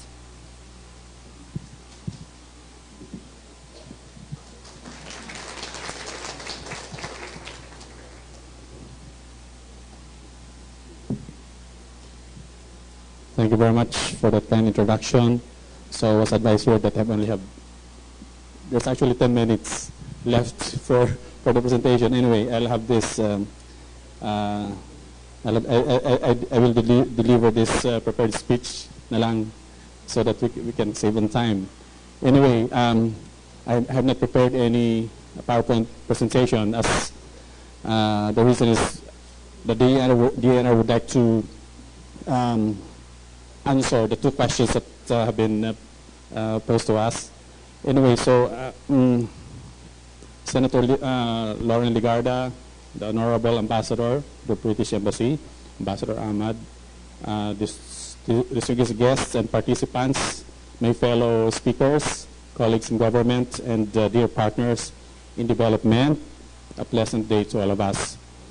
So it is indeed an honor for the DNR to be part of this worthy and very timely gathering, which primarily intends to explore ways on how we can put our efforts together to be able to effectively meet our targets for our country's INDC for climate change mitigation. And in this line, we likewise strongly support the forum's theme on creating a balance and perhaps synergies among sectors of energy, environmental health, and climate change in the light of growing concern over the imminent increase of carbon-intensive energy industries. So in the environment sector, the EMB of the DNR in particular strictly enforces the environmental impact assessment system in the country, which first and foremost ensures that no person, partnership, or corporation shall undertake or operate any such declared environmentally critical project or within an area without first securing an environmental compliance certificate or ECC as a guarantee that such activities shall not pose significant negative effect on the environment that could eventually adversely affect human health. The Bureau, as always, has remained vigilant in terms of handling ECCs and also in the development of the certification system. This means that the EMB is in continuous pursuit to be able to develop a more meticulous set of requirements and procedure that could address the ever-evolving vast context of environmental welfare. As an answer to the first question, in this virtue, the DNR through the EMB together with the DOE, the Department of Energy, have jointly created a technical working group that would address the issue, particularly the issue on coal-fired power plants. This TWG, as one of the meetings, actually was attended by the Honorable Secretary of the DOE. The TWG would address the issue on coal-fired power plants, as I've mentioned, and it would aim to address the growing concern on the relation of the emissions of these plants to the adverse effects of the change in the climatic pattern, as well as the resulting harmful effects on human health. The convergence of experts and technical staff are looking, first and foremost, looking at the potentials of new technologies, especially RA technologies, and their incorporation in the EIA application process. A particular interest is that the working group would establish a stricter but plausible standards for coal-fired power plants. Next is the monitoring, more effective monitoring of these power plants, more stringent maybe, monitoring of these power plants, and also to monitor expected greenhouse gas emission in consonance with our INDC and propose technological interventions, this time with the assistance of the Department of Science and Technology. And lastly, the possible cancellation of ECCs of non-progressing or non-operational plants. On the other hand, together, the second answer to the question is, with regards to environmental health, there is also a working group on environmental health, which is the Interagency Committee on Environmental Health, chaired by the DOST. And this afternoon, the National Environmental Health Action Plan will be deliberated by this TWG. So it's an interagency committee that will address environmental health. Most likely, the impacts of coal-fired power plants will still be discussed. So as the EMB's mission to protect, restore, and enhance environmental quality includes the promotion of good public health, it is imperative that human wellness should be of critical consideration within the mandates and activities of the institution.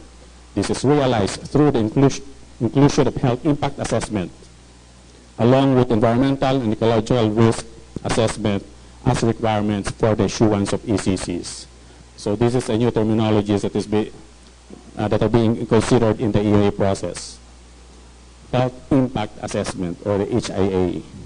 I hope that this will not be a burden to our project proponents, but of course, as I mentioned, we will continue to have this partnership with them, and in case that there are some issues that have to be, concerns that have to be elaborated or clarified with them, we will do that until hanggang sa there will be an acceptance from them with these new procedures. So with human-induced change in the climatic pattern, we witness the worst experience a series of most tragic disasters and persisting health hazards. And I'd like to skip this. Going to my closing statements. With the current developments in the energy sector vis-a-vis the looming impacts that climate change may bring to the most vulnerable sectors of our society, including health and environment, the DNR therefore emphasizes its steadfast commitment to ensure a cleaner, safer, healthier environment for the people. Moreover, the Bureau shall always continue to provide support in whatever ways it can in creating a climate-resilient Philippines with healthy, safe, and prosperous and self-reliant communities and thriving and productive ecosystems. Thank you very much, and mabuhay tayong lahat.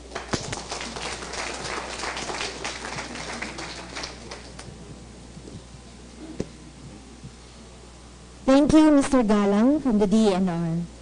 To help shed light on adaptation and mitigation efforts of the Department of Health in light of climate change, may we call on Health Undersecretary Vicente Belisario Jr. to give his presentation.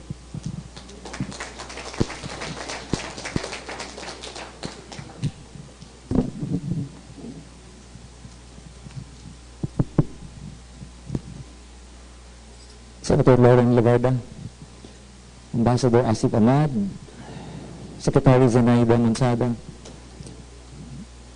Professor Wilkinson, other panelists, honored guests, ladies and gentlemen, of course, most especially our partners, who will be actually working with us towards crafting our strategic and action plan for climate change and health adaptation that will lead us to 2022 up to 2030. Thank you for allowing the Department of Health to participate in this very important forum. And let me read through a prepared text from the Department of Health with some of my insights included. The link between climate change and health couldn't be as relevant, especially to the Philippines, as today. In fact, climate has been recognized as an important determinant for health. In this country, for instance, a comparison of malaria cases and temperature trends over a 10-year period, 1995 to 2005, showed a significant relationship between increasing prevalence of malaria with increasing temperature. Increases in rainfall, temperature, and relative humidity over a 17 period up to 2009 also showed increasing trends in cholera cases. I am sure that there are adverse effects of climate change on the so-called neglected tropical diseases. These are what we call the infectious diseases of poverty, but have actually been mentioned now as part of the priorities defined by the Sustainable Development Goals. What this means is that the Department of Health will need to report to the National Economic Development Authority with regards our battle against these infectious diseases of poverty, and in turn the Philippines reports to the United Nations on our accomplishments in such arena. Our country will never forget how Super Typhoon Yolanda or Haiyan struck the country on 8 November 2013, which we just commemorated recently. Yolanda was believed to have been the strongest to make landfall in recorded world history. This quickly came and left the Philippines just as quickly, leaving behind unimaginable devastation. Could we have prepared better? It may not have been easy at the time, but definitely yes, we could prepare better in the future with all our efforts combined. There were lessons learned and realizations that are now carefully studied and taken very seriously as the country reviews its existing policies and programs and makes adjustments based on what we have actually experienced and learned together. Understanding the link between climate and health helps us to determine what actions the health sector can take as adaptations to climate change and appropriately prepare and mitigate the health impacts. In line with this, the Department of Health, as the lead in the health sector, has initiated the development and implementation of the National Policy for Health Action on Adaptation to Climate Change, strengthen public health systems, including disease surveillance and monitoring, enhance disaster preparedness and health action in emergencies, and enhanced awareness of the population on climate change.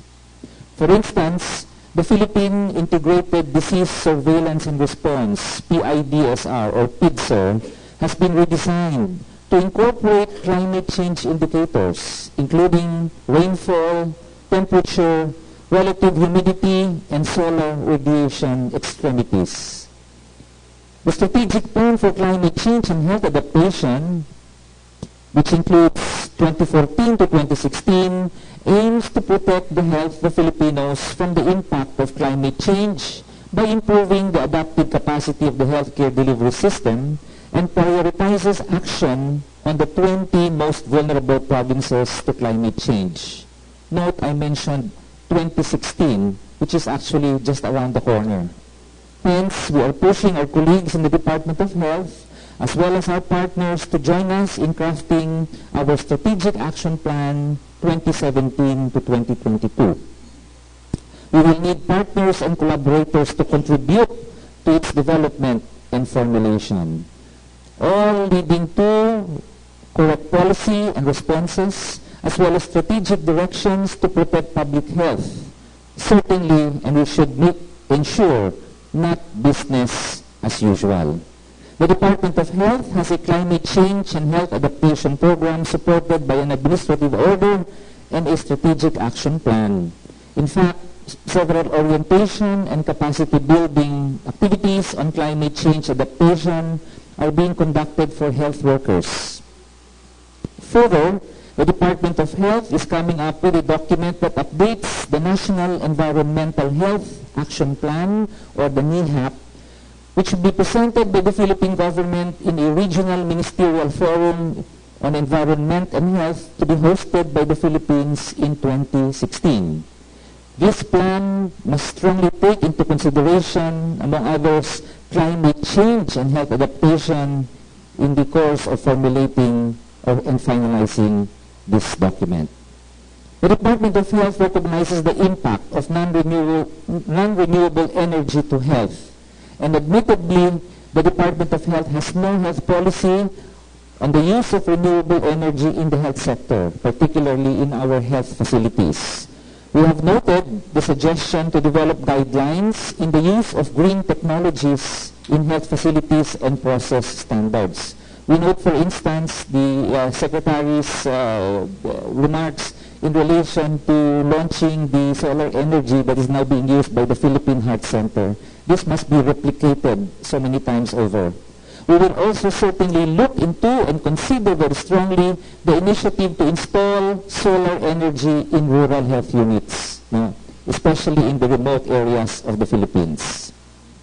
Generation of new knowledge, documenting good practices, and highlighting challenges and proposed solutions through multidisciplinary research will be very important in providing support for our policy directions. Academe and partner research institutions will need to spearhead some of these initiatives. Climate change has been discussed extensively, but more needs to be done. There have been regional agreements and resolutions calling for decisive action to address health impacts of climate change. But individually and collectively, more still remains to be done. Stronger partnership and collaboration are needed more than ever. The call is for us to do what we should have done yesterday. And as I recall, my former boss, Chancellor Manuel Abulto of the University of the Philippines, he always says, the deadline was yesterday. And therefore, we must keep this in mind, that there is no time to lose. We must press on even strongly, forward-looking and forward-moving. A united front against the health impact, or actually addressing the health impact of climate change, will be needed more than ever. For the Department of Health and the health sector, we must think climate change and health, and I push this even further, we must think, say, and do climate change and health. Mabuhay at isang mapagpalang umaga po sa ating lahat.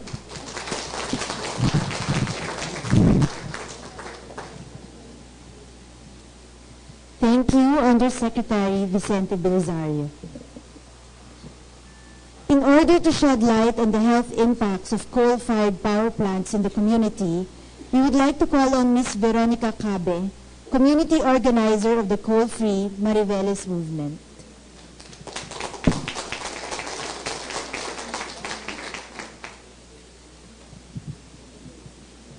Magandang umaga po. Magandang umaga po sa ating senador at sa ating pong mga opisyal ng ating gobyerno at sa ating pong lahat. Nais ko rin po ipakilala sa inyo yung aking pong mga kasama sa community ng Barangay Lamao at Barangay Lucanin sa Mariveles at saka sa Limoy Bataan na bumiyahe po ngayong umaga para makasama natin. Kasama ko po sila. Yung ilan po dyan yung may mga sakit. Sige po.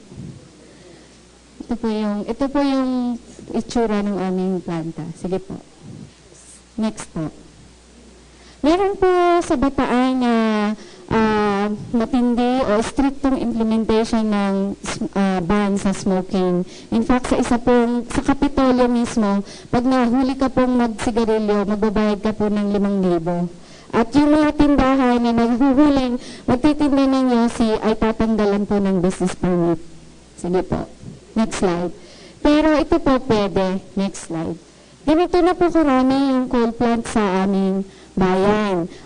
Tumatanaw po kami in 2018 ng 3,140 megawatts sa loob sa 2 lamang pong towns. Magkapikit po lamang iyan. At sa ngayon ay meron pong existing na 1,040 pero yun po yung magiging future ng aming bayan. At yung Bataan Nuclear Power Plant po ay meron pa rin pong proposal yung local government na i-convert siya into coal. Yan po. Next. Ito po yung itsura sa ngayon ng aming ng 2 bayan na maliit. Bukod po dun sa, yan po yung 2 existing na sa ngayon. Sige, next slide po. Bukod po sa coal plant, meron pa po kaming open coal storage.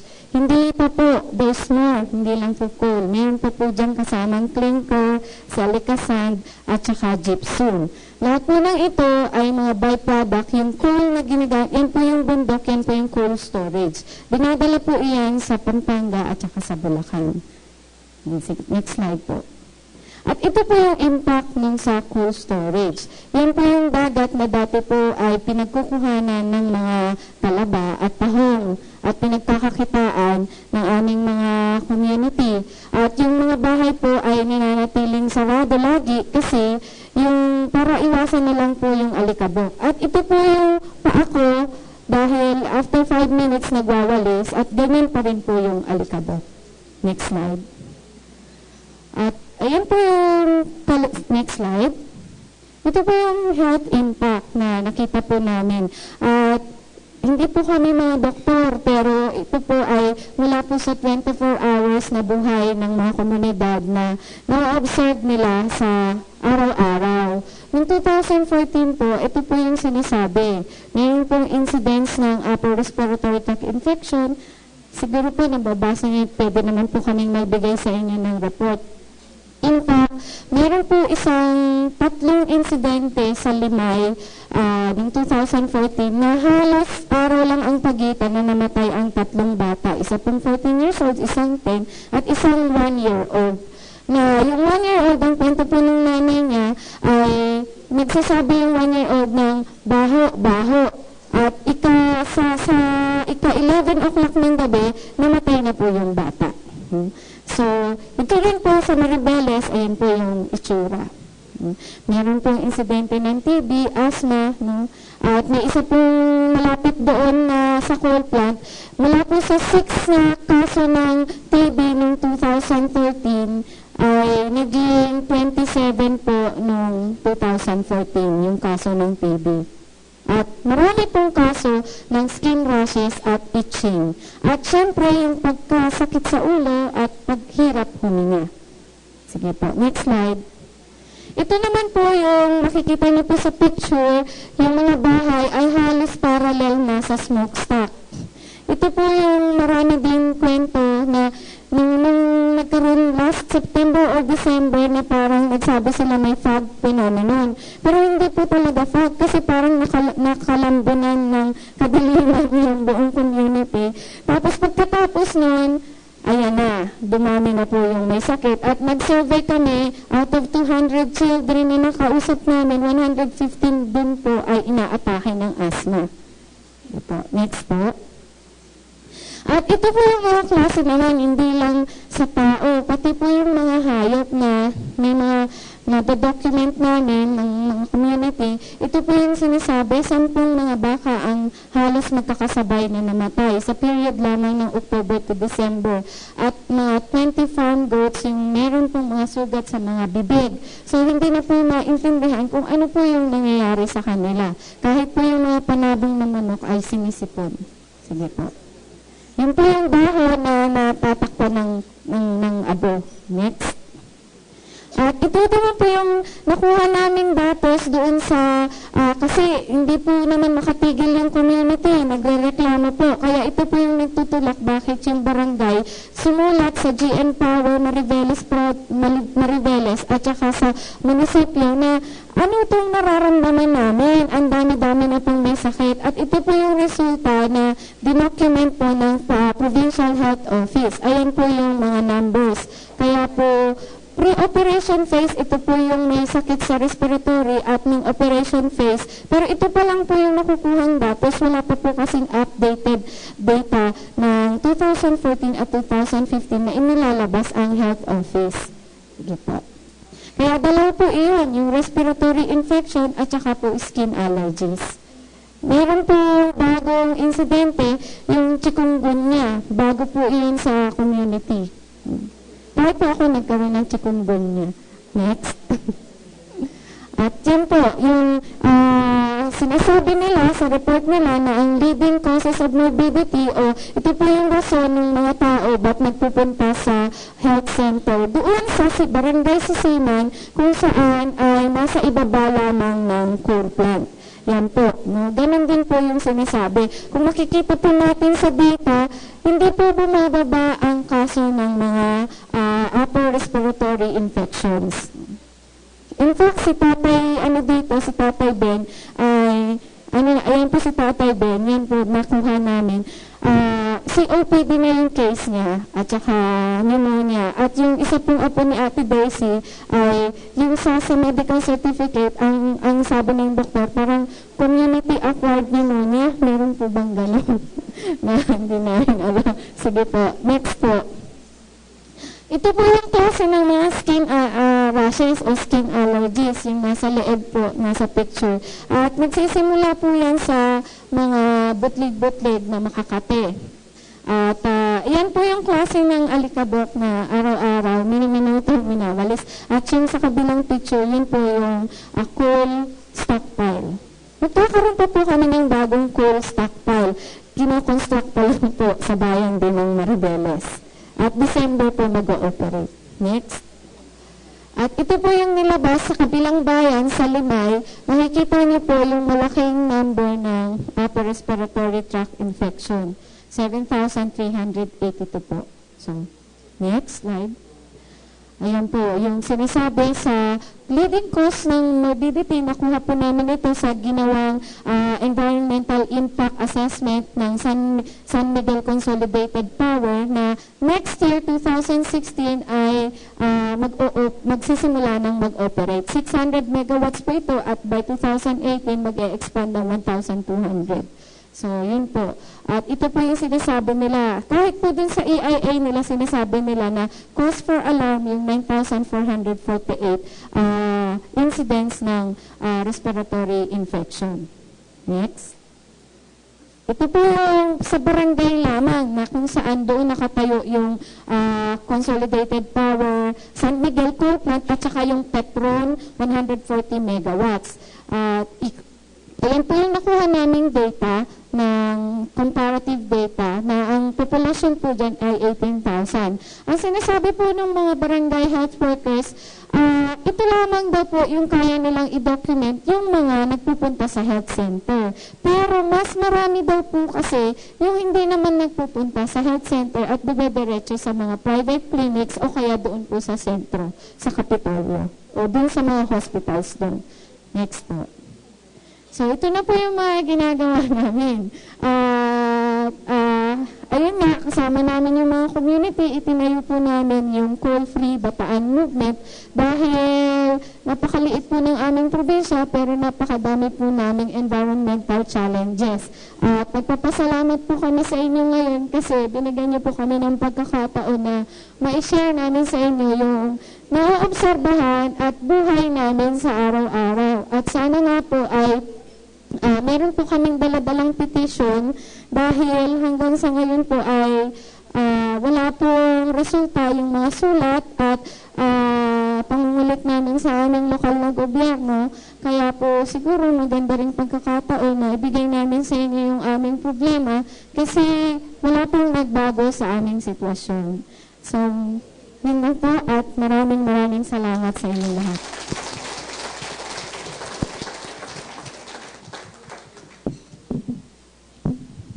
Thank you very much, Ms. Veronica Cabe, for your presentation. We now call on Dr. Renzo Ginto, campaigner for Health Energy Initiative and Healthcare Without Harm Asia, to explain to us the position of the health sector civil society on the necessity of reducing carbon, protecting the climate while also promoting overall public health. Thank you very much, and thank you to our Honorable Senator Lauren Legarda for convening this very important and auspicious occasion. And I'm sure for the Senate staff, for the Senator herself, the sight of health workers in the Senate is something not new. You've seen us in our battle for reproductive health bill, for the sin tax, for universal health care. But I guess this is the first time that the health sector is coming together at the Senate to talk about and to raise their concern about climate change and energy. So I think that is already a huge achievement for our sector, and we hope that we will continue this engagement. I'll just give brief remarks because after this, I would prefer that we watch a mini documentary that was developed through the partnership and collaboration of different sectors or different organizations in the health sector. This film encapsulates our concern for both climate and health, and also our vision, which is, as the title of my presentation summarizes, we want to reduce carbon. We want to have a low carbon future. And also, we want to protect our climate, but also to promote human health. Okay, next slide. Very quickly, last February rather, when President Hollande of France came to the Philippines, we, the health sector, reminded the two presidents, President Hollande and President Aquino, to not forget public health. Because the climate treaty that will be discussed in Paris this December is also a health treaty. Next slide. And for the past couple of months, the health sector, along with the other sectors, energy and climate, have been convening to engage in fruitful dialogue on how we can move forward away from coal and fossil fuels and towards healthy, renewable energy. Next slide. And recently in Kolkata, India, the whole public health community, global public health community, made a very strong statement that we want to cut our greenhouse gas emissions, we want a rapid phase out of coal for electricity production, and we're calling for greater investment in renewable energy. And the case for this is not just environmental, it's not just economic. We have seen the health case from the presentation of Professor Wilkinson, from the stories of our communities in Mariveles and Limay. Next slide. And this morning is also very important because Healthcare Without Harm Asia's Healthy Energy Initiative will be launching, together with all of you, the Paris Platform for Healthy Energy. We're just like 3 weeks away from Paris.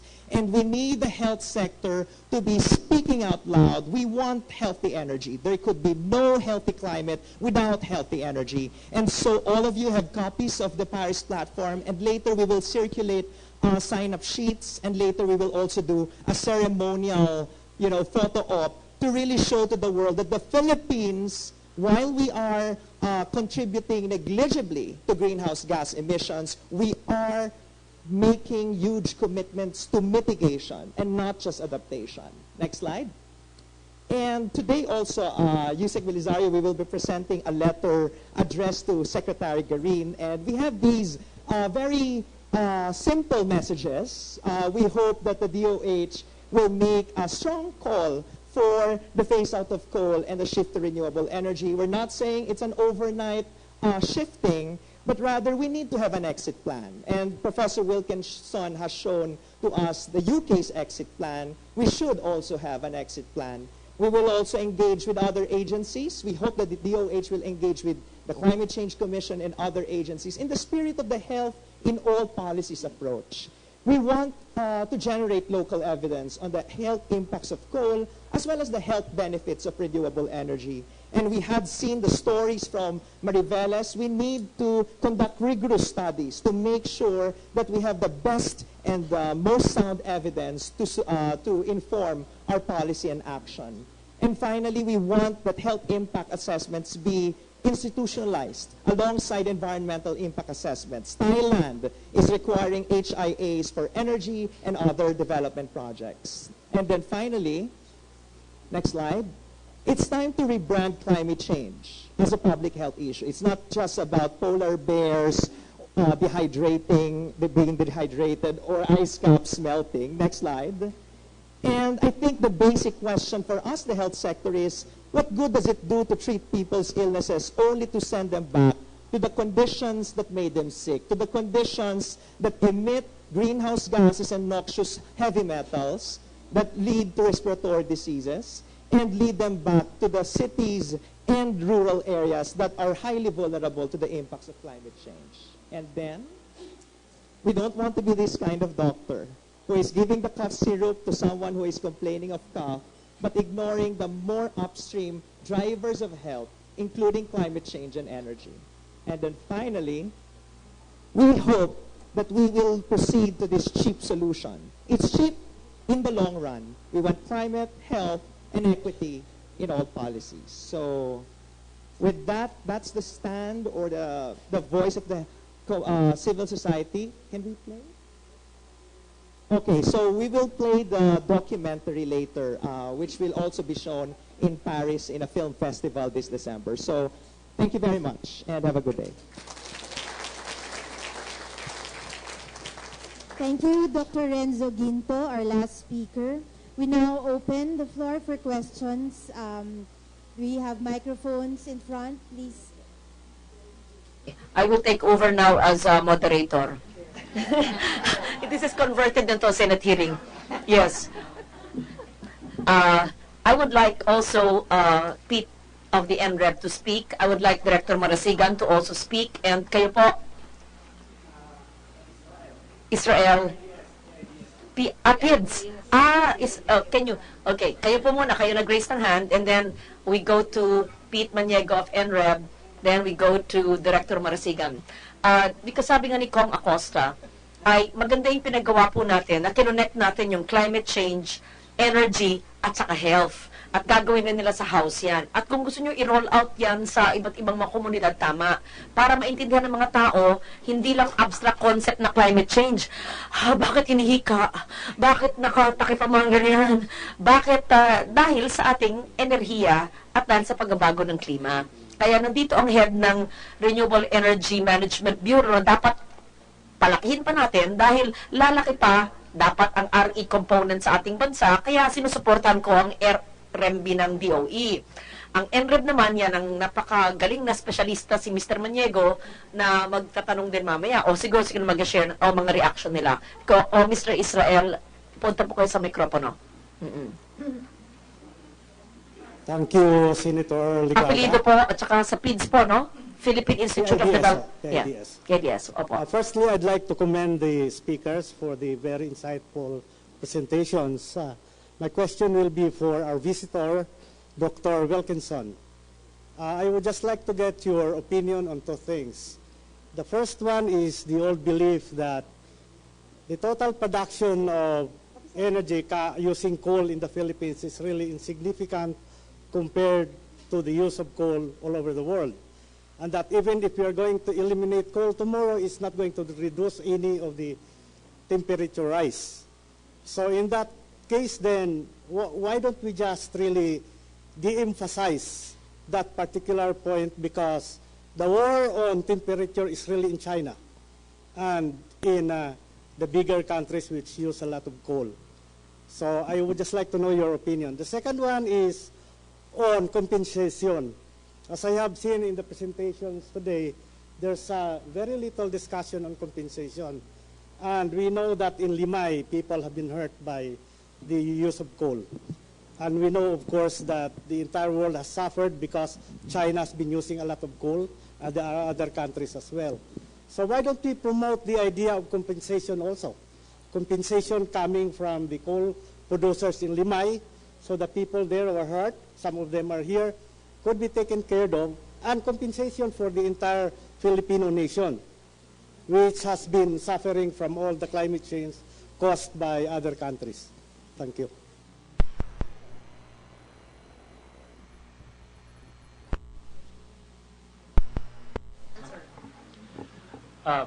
Okay, I'll make a few remarks. Thank you for your question.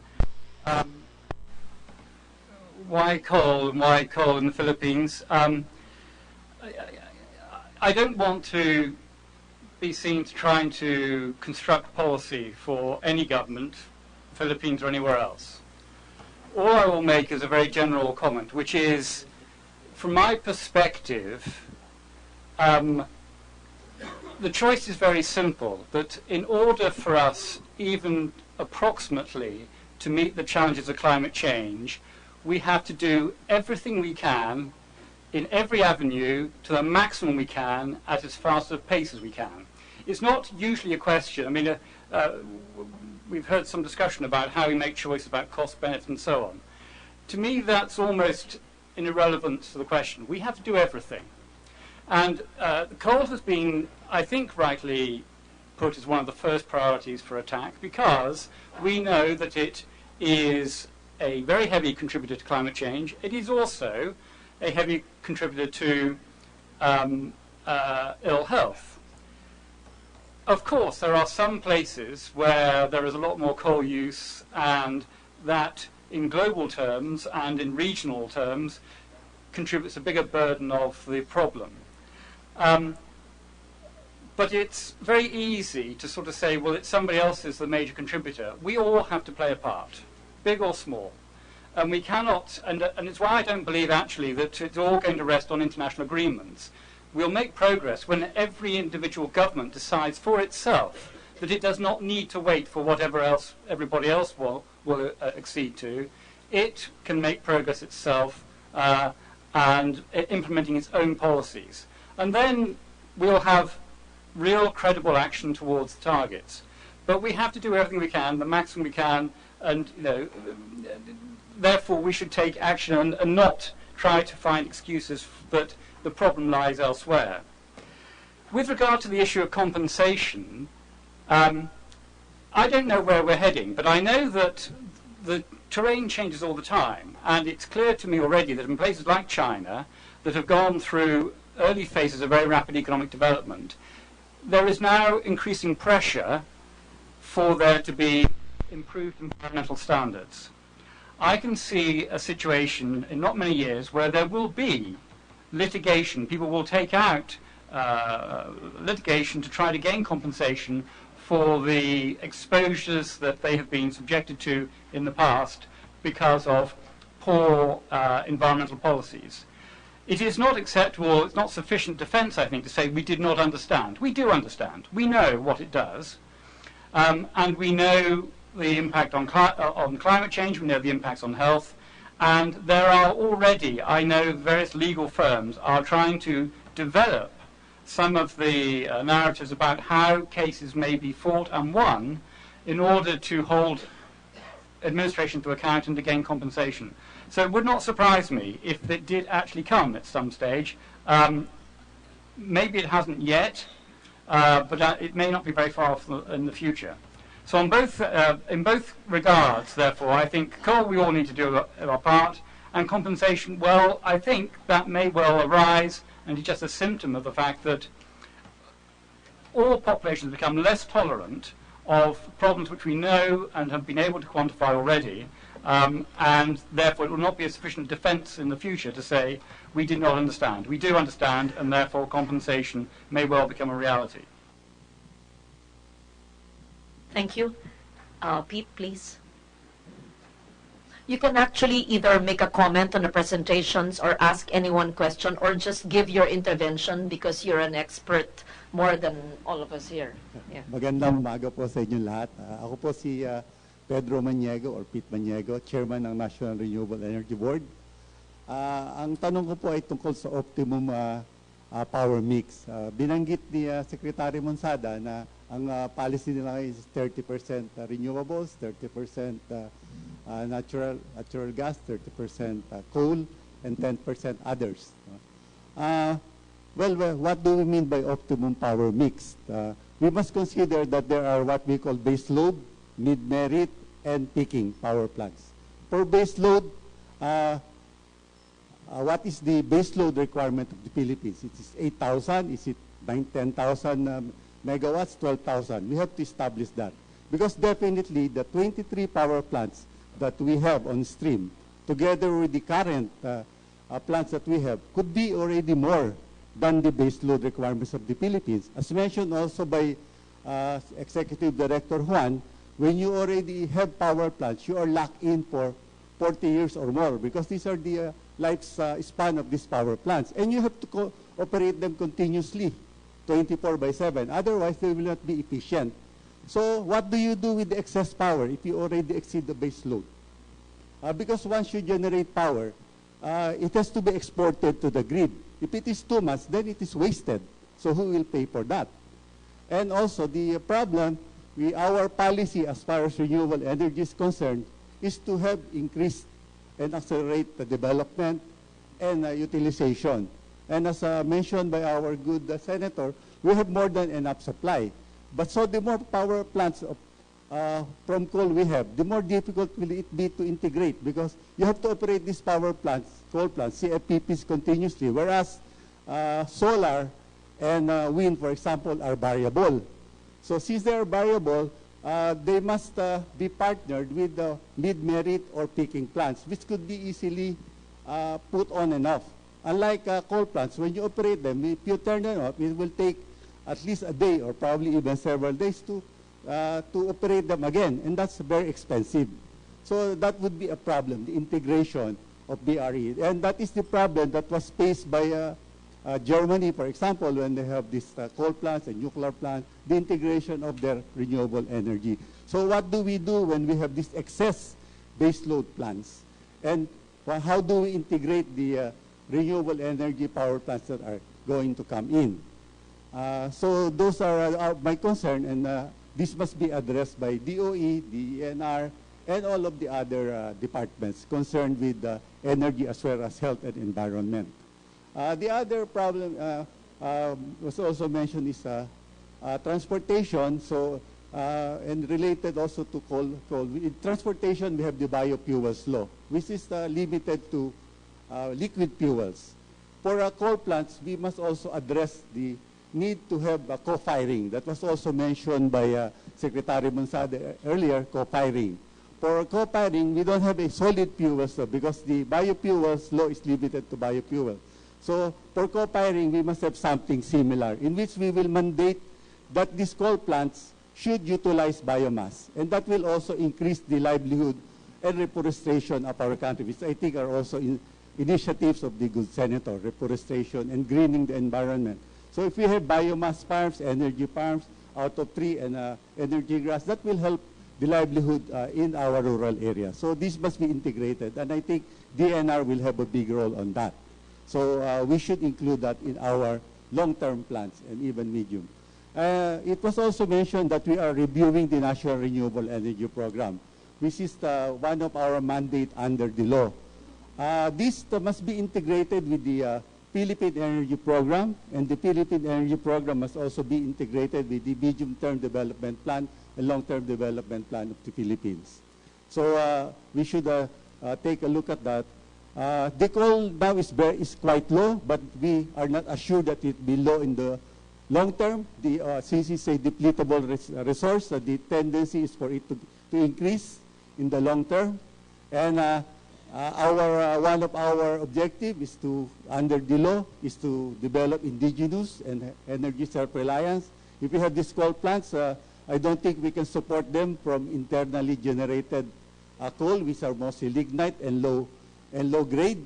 So we have to import a lot. So that is actually in contrary to our laws, energy self-independence, and reducing pollution and balancing the environment and the quality of health, which was discussed here, with development. So those are my concerns, and thank you very much, Senator, for giving this opportunity to speak. Thank you very much, Mr. Maniego. I think it will be Secretary Monsada who will react if you need to react, or because maybe just to simplify the question about the energy mix, the optimal energy mix, so that I can also be educated on this. Yeah, the mix I presented is our aspiration. And as I mentioned, mas maganda kung talaga maging national policy, may batas, para mas ma-implement. But yes, yung commitment natin sa INDC, ang basihan is the latest published National Renewable Energy Plan. So, kailangan update yun para ma-meet natin yung target, no? And yes, kailangan natin yung NREP na updated para mas maayos natin yung Philippine Energy Plan, which is also have to be consistent or aligned or pursuant to the Philippine Development Plan. So, kailangan talaga magtulungan, and the DOE is actually expecting policy recommendations from NREP, including the installation targets. Okay? Kasi yung sa ating FIT, meron tayong installation targets na halimbawa for solar, by March 2015, yun na yung dapat matapos na. Otherwise, hindi natin alam kung itutuloy, anong rate or whatever. But, so yun, ang role ng NREB is to recommend policies to the DOE. So yun ang sinasabi ko, before DOE can make any statement kung dadagdagan yung target, expand, then, but we need the recommendation from NREB kasi andun sa inyo yung mga sectoral, di ba? By resource, technology, meron kayong mga ganyan. So, kailangan natin yan. And, of course, dun sa, yung optimal mix can also be achieved kung talagang magko-coordinate yung iba-ibang ahensya. Yung coal, sabi ko nga kanina, may be here to stay, kailangan natin yun, but as noted by DNR, we're working on stricter standards. Hindi naman pwedeng yung picture na yon. Sabi ko nga, yung picture na yun, na nagbubugan ng sobra, pipigilan din yan ng DNR. Diba? So, and then doon sa on compensation, hindi naman, even before mag-aaway, no, complain on mga negative benefits or negative impacts ng mga power plants, meron tayong at the moment yung ER 194, that's the benefits to host communities. We have 1 centavo per kilowatt generated. And in general to, 25% of that goes to electrification, yung environmental projects. That will be recommended or proposed by the local, by the LGU. Kasi 50% ng 1 centavo is for electrification, 25% is for development, para may pambayad kayo sa kuryente na mailagay. So, development, livelihood and development. Then, yung 1/4 is for environmental. But on top of that, siguro nga, we have to encourage more CSR by these plants para dun sa community. But, of course, yun nga, yung standards. Hindi naman tama yung sinabi na bibigyan mo ng gamot sa ubo, pero pag uwi niya, andun pa rin yung cause ng ubo, bali, wala yun. So, we really have to go to the root causes. No? Hindi lang yung symptom solutions, but on the root causes. So, magtulungan tayo. I'd like to hear from the head of the Renewable Energy Board, Director Marasigan. Bureau. Bureau. I'm sorry, and Bureau pala, I'm sorry. Renewable Energy Management Board, the REMBI, which was created after the RE law of 2008, no? A new bureau, but should be supported and broadened and strengthened. Ayan. Ang magiging sekreto kung paano po uusad ang Pilipinas na maging RE nation. Di ba po? Kayo po ang siyang nasa ugat ng pagpatupad ng INDC natin. Kayo po ang hahanapan ng solusyon sa kalusugan at sa kalikasan. Ayan. Hala, bigla kang naging sentro. Ayun. Thank you very much, Madam Senator Legarda, for the opportunity given to me to speak before this sector in behalf of the Renewable Energy Management Bureau, and of course with our newly installed Secretary Monsada, whom, if I would be permitted, I want you to know that she came from the ranks and she had a better understanding on how we work at the department. So it's also an opportunity for me to thank everybody for giving me a chance to be with you the second time around. Yeah, the first one that I joined the health sector was during the April workshop, wherein we try to contribute how renewable energy, clean energy fuels can be a part of the health sector. So let me guide you through a little bit on the renewable energy initiatives of the government, particularly through our Bureau. As earlier presented by Secretary Monsada, the Department of Energy has been initiating different concepts on how to push for more renewable energy. We're not only looking at the commercial side of renewable energy, big power generation facilities, wind farms, and so on. Rather, we are also looking at the application and deployment of renewable energy systems on the consumer side. We thank the Energy Regulatory Commission together with NRED for coming up the first net metering concept, wherein now it allows each household owner to put up their own solar rooftop installation, wherein at time that they don't need the power, this can be transported or exported to the grid and can be reverted back to the homeowners at the time that they would need it. So we are also trying to coordinate with other government agencies because we need support from other government agencies. It's not easy to develop renewable energy project in the Philippines. The main reason is that most of these renewable energy facilities are not located where we want them to be. The main load centers, like Manila, would not have renewable energy facilities because they lack the renewable energy resources. For Metro Manila alone, the biggest river for us, for a possible hydropower generation, is Pasig River. But Pasig River is not capable of providing hydropower generation. And most of our renewable energy resources are located in far-flung areas, relatively inaccessible, or or most of them are located in rural areas. And there are lots of challenges in putting up infrastructure projects in rural areas. We have to understand the local communities, we have to understand the local governance, and we do have to do a lot of information campaign. By the way, I wish to thank the good Senator for giving us an opportunity to enhance our IEC campaign. We came up with a renewable energy and energy efficiency center concept, which will be similar to a museum but highlighting, demonstrating, miniature renewable energy system and energy efficiency concepts. So we need to educate much of our local sectors. We need the support of the local sectors to enhance.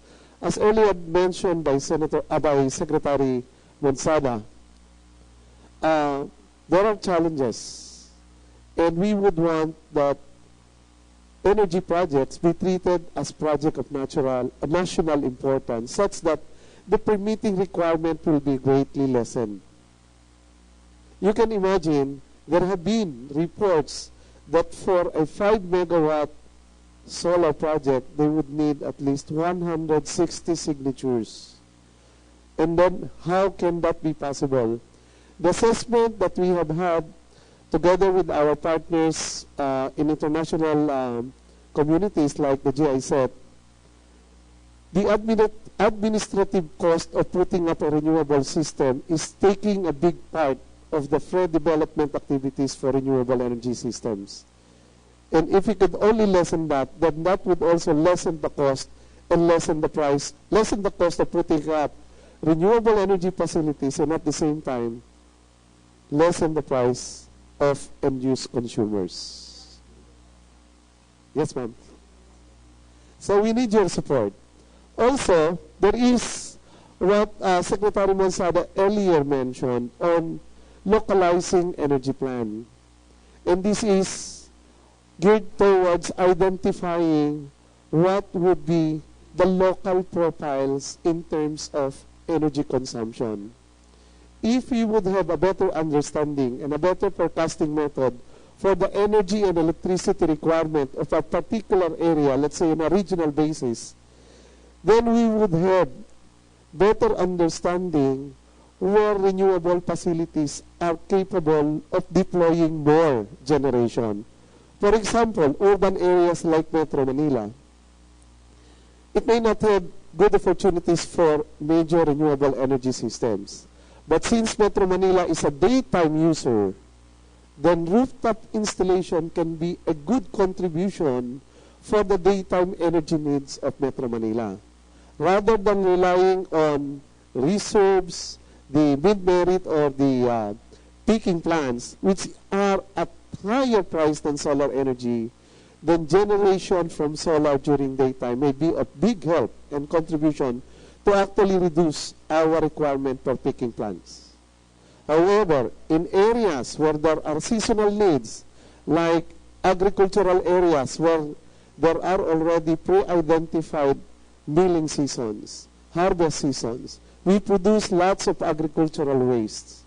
Better understanding of this demand would lead to the better understanding of what energy supply can be accorded to these areas. Then this becomes the niche market for renewable energy. Also, if we try to look at the nature of the Philippines being archipelago, there is a big challenge for us to come up with one national grid system. Interconnecting islands would be of big concern, and there are lots of challenges. Again, if we do understand and have a better understanding of the local demands on a per island basis, then here comes our embedded generation, distributed generation that goes directly to the distribution grid. We will have more reliance on the actual distribution, electricity distribution services to be tied up directly with the supply rather than relying most of our electricity needs in the transmission system. Then we may be able to compete with the conventional power plants. So with that, I wish that we could have more support coming from the health sector and from the local communities so that we can put forward more of these renewable energy facilities. Isang makalusugan at kalikasang araw po sa ating lahat. Good. Very good. Next time, ikaw ang keynote speaker ko. Okay. Maganda yung suggestion ni Director, lahat ng localities, LGUs, magkaroon ng energy resource mapping. Di ba? Meron ba tayo nun? Wala pa. Ay, sama mo. Di ba? Gawin natin. Hindi, just as we have the National Climate Change Action Plan, meron mga local action plan, meron akong ginagawang mga cultural mapping, dapat energy resource mapping. Di ba? Wind pa lang po ang meron. Ang wind lang. O lahat. Hindi dahan-dahan. Kasi how can we protect what we don't know exists? How can we use what we don't know we have? Ilagay nyo yun, kayo yun. I-budget nyo at support it for 2016. Renewable Energy Resource Mapping and Utilization. Di ba ang ganda? Ayan, project nyo. Ang ganda. Sige. Teka, Sonia, palagi kang makakausap. Sandali, pagbigyan niyo iba, ha? Oo. Kasi 12:03 na, magsasign pa nung Health Without Harm. Pictorial, tapos magkasalita si Kong. Sandali. Let's give, isa po sa kanila, sa taga-Bataan. Si Manong. Si Manong po.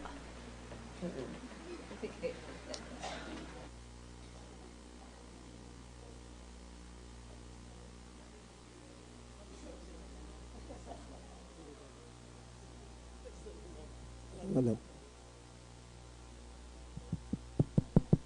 Pangalan po ni Manong. Magandang tanghali na po sa ating lahat. Senador Lauren Ligarda, sa inyong mga kasama taga DOH. Ang aking pong hinihinging tulong sa inyo bilang sa Bataan, marami po kami rito. Yung pong pinag-uusapan natin coal, sa amin po, hindi pa po sinusunog, nagkakasakit na po kami. Lalo na po kung iti sinusunog. Baka mamatay na lahat ang tao sa Bataan. At ang balita ko pa nga po, mayroon pa pong itatayo sa aming power plant na 15 planta. Pero ang meron ng ginagawa sa Maribel sa Alasasin, solar energy na po. Hindi ko lang po malaman kung plant lang yung solar, pero coal din ang gagamitin. Kaya nga po kami nandito ng mga taga-Bataan, humihingi po kami ng tulong sa inyo na tulungan nyo kami kung paano maalis ang coal sa Bataan. Dahil talagang ipektado na sa amin pong mamamayan. Kami po sa Bataan ay wala na pong pagkukunan ng hanap buhay dahil po yung dagat namin, itim na po, hindi na po puti, green. Itim na po at napakakapal na po ng coal doon sa amin. Sa amin pong shipyard, ibinababa po sa amin ang coal galing sa barko. Kaya po siguro ayaw alisin sa amin ng coal dahil ang halaga po ng coal ng isang barko, 440 million ang halaga po nun. At umuupa po sa seafront ng 440 million. 4.40 million ang upa lang sa isang barko. Sa loob po ng isang linggo, meron nang dumadating sa amin 7 barko. I-multiply na lang natin sa 440 million per ship. Sa coal pa lang yun. Wala pa pong gypsum at saka yung clinker. Kaya po kami humingi ng tulong sa inyo na tulungan nyo kami kung paano po maalis sa amin ang coal. Salamat po. Salamat po, Manong, sa paglalahad niyo ng inyong mga sentimento. Who wants to go next? Maybe a reaction from DNR or one more comment or question?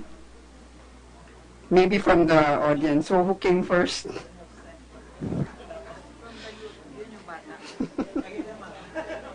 I think Dr. De La Paz. I saw her hand first, no? So I guess we'll just go by that.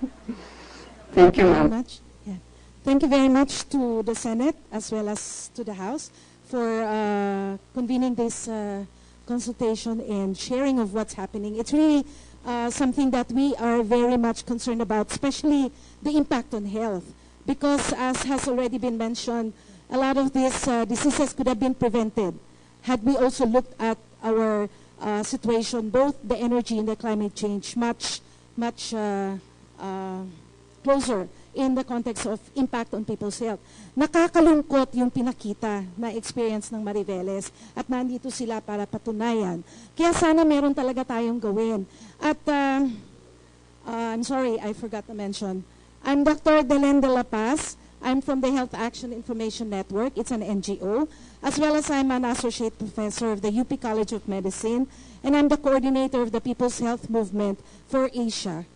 So I'd like to share with you also our sentiments that we support this move of the Senate, the House, and even our members of the panel to really look at the renewable energy sources so that we will really diminish its impact on climate change and on health, more importantly. I think all of us are putting our energies together so that we can really let this work. And I appreciate the presentation of the DOE that you're really indeed looking at this. But I hope it will really be more concrete because some of the presentations have really been just plans, but hopefully it will really be more concrete in the context of how it will mitigate, not just adapt for us here in the country. And also the efforts of the Renewable Energy Bureau. My concern actually is the budget. While I appreciate these efforts of the government, I do hope that the government will really put investment into this and not pass it on to the private sector in terms of another privatization move or a PPP move, because again, the burden will be on the consumers. Because while we encourage renewable energy, there is also a cost to it. And I hope that indeed, while the government is into this program, it will also put its money into it and make the proper investment and not privatize it, because the burden will again be on the consumer. Thank you. Thank you, Dr. De La Paz. All your points are well taken and noted. And Secretary Monsada would like to give her statement. Yes, doon specifically sa Mariveles na existing coal plant, I think dapat pumunta ang DOE at saka DNR to check on yung reports nyo, and I think health also, no?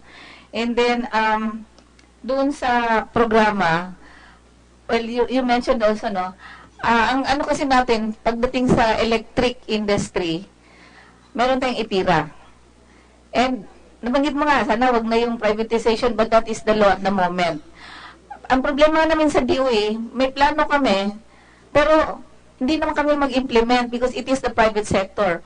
we have attempted through our mga subsidiaries. For example, meron kaming PNOC EC exploration. Yung Renewable Corporation, PNOC Renewable Corporation.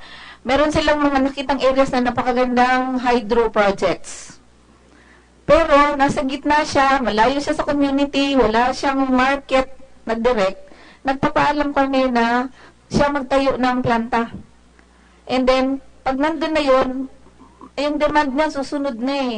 And then eventually, kung ang sabi ng batas, private sector, government cannot generate power, ipapasa na yon, hindi kami pinayagan. May DOJ opinion na hindi, kahit, basta hindi pwede ang gobyerno mag-engage in generation. So yun yung problema namin. Napipintasan ng DOJ, ito yung plano nyo, wala namang nangyayari. Because it is the private sector who will make the investments. And as it is ngayon, least cost. Yun din yung problema ni ERC. Sabi ng batas, least cost. So, siguro at this point, gusto ko lang ipaalam na meron kaming, kasi ang sinasabi natin, the cost of externalities ng coal, yung mga negative impacts niya on health, mga ganon, it's not part of the picture dun sa assessment and so on, no? So, meron kaming,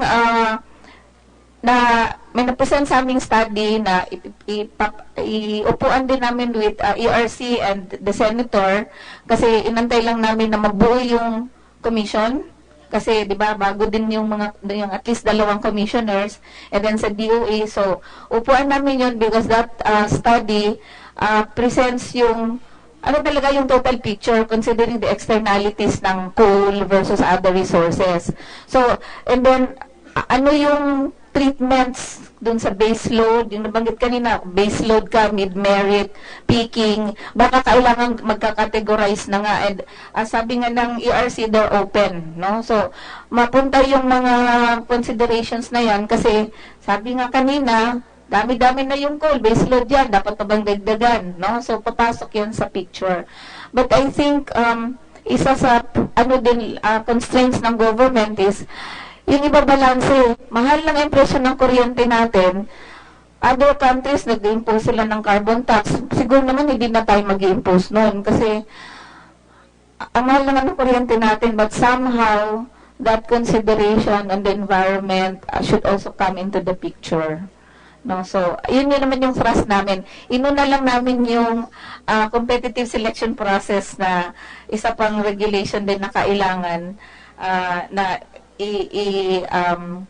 i-tackle ng DOE at saka ng ERC, but we're working together para dito.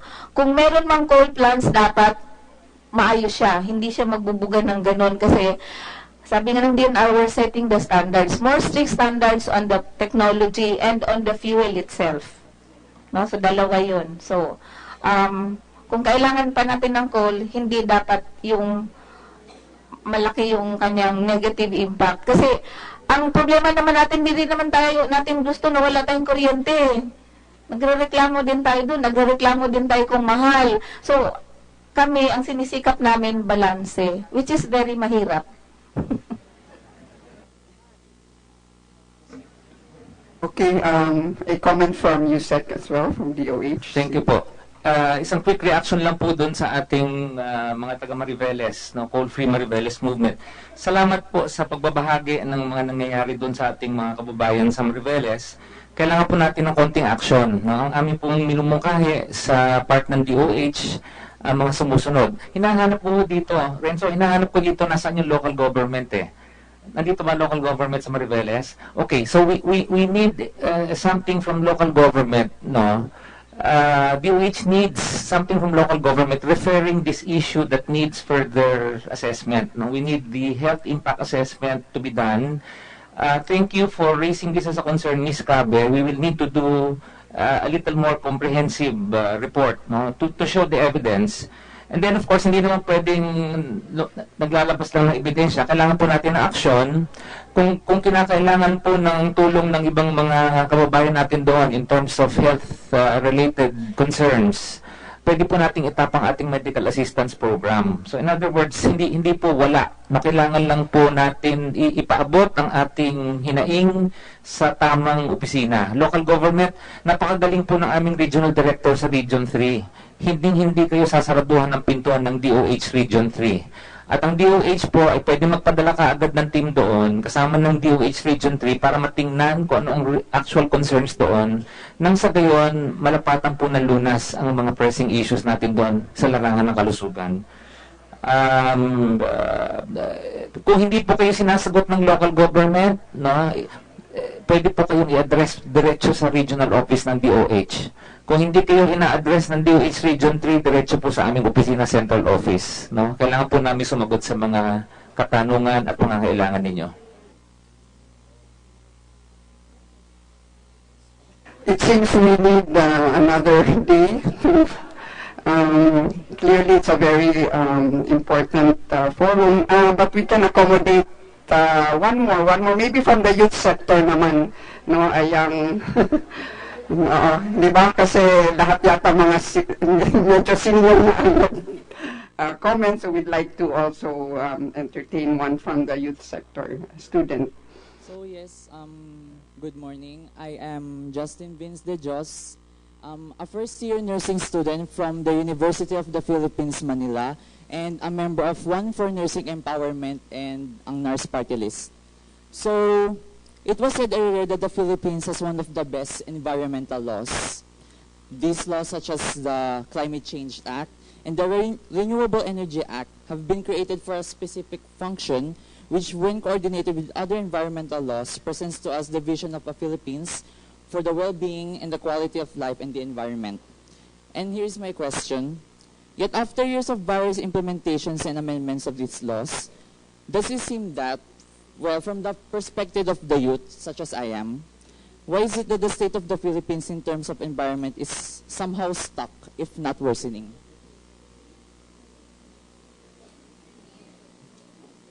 Anyone from the panel would like to make a comment? DNR.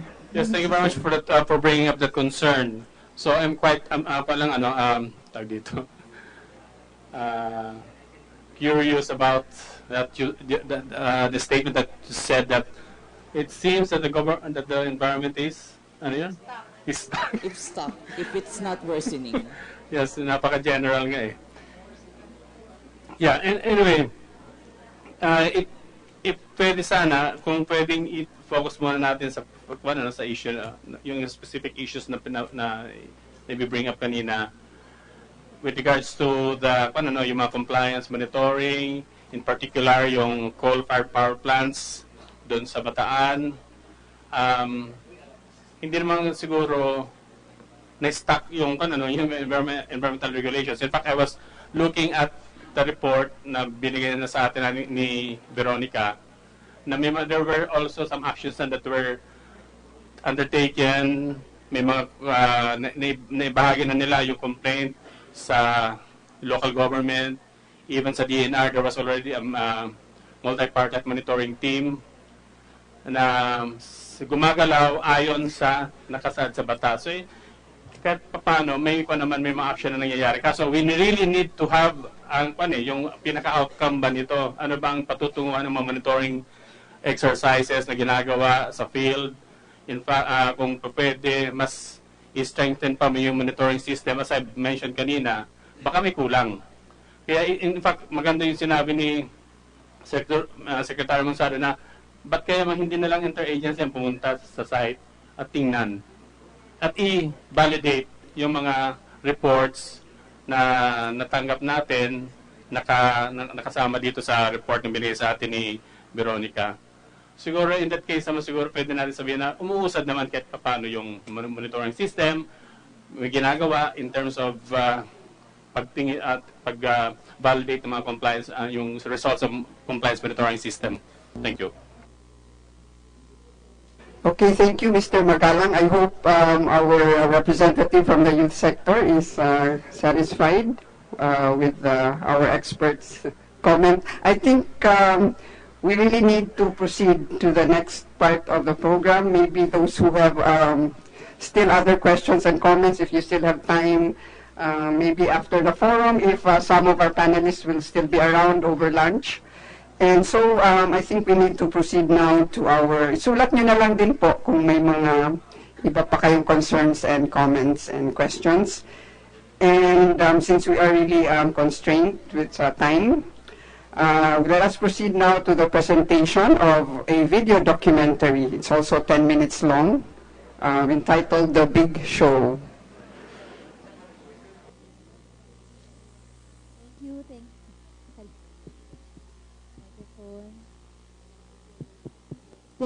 Thank you. Hello, mic test. It's working.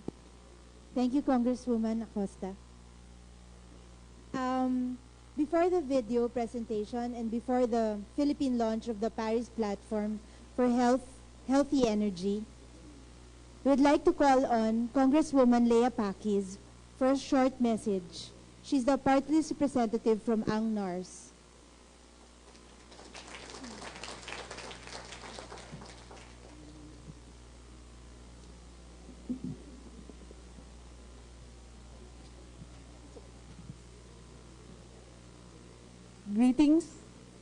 Greetings of good health to everyone. It is truly pleasing to see all of us here today, uniting for a cause that we all know will impact today and future, not just our own country, but the whole world. I can see today that there are the young ones and the young. As the young ones, we have a legacy to leave the young. And this is a future or a present situation wherein we are all healthy. Because health is a constitutional right of every Filipino. And we, the healthcare and environment advocates, must have the obligation to transform energy to protect public health and climate. As your ambassador for health workers and environmentalists, let us join our hands in this campaign. With the awareness we gain today, let us be one to eradicate sources of energy which causes a triple whammy of harming the surrounding communities, polluting the local environment, contributing to global climate change, and damaging public health. Let us monitor the implementation of our environment and health laws na ginawa ni Senator. Let us question, let us exercise our rights if these are not implemented. The environmental groups that I work with, Eco-Waste Coalition, Greenpeace, Gaia, Healthcare Without Harm, are very committed and solid in fighting against anti-environment bills, like the bill we are fighting against the use of incinerators. We have just passed the Plastic Bag Regulation Act. And we have been urging Canada to bring back their garbage to Canada. If there are policies we need to augment these laws, like fuel mix policy, let us sit down and work together to make this a reality. Let us lobby, let us not agonize, let us organize. Palakpakan po natin yung mga taga-Bataan, they have organized. And let maybe this group now can organize, so that we can work for this climate change. Let us support the global movement pushing for the Paris Platform for Healthy Energy project in the upcoming climate change conference this December. And in addition to this, the longer we delay our actions, the more adverse the effect will become for the health of today's generation, the next, and so on. Let us make this day to work for the future of our country and our people. Sana po, sabi nga po ni Yusek Belisario, the deadline was yesterday. Hindi sana po ito deadline yesterday. Thank you very much. Thank you, Congresswoman Leah Pakis. At this point, may we call on Senator Legarda and the health sector representatives to come in front for the Philippine launch of the Paris Platform for Healthy Energy.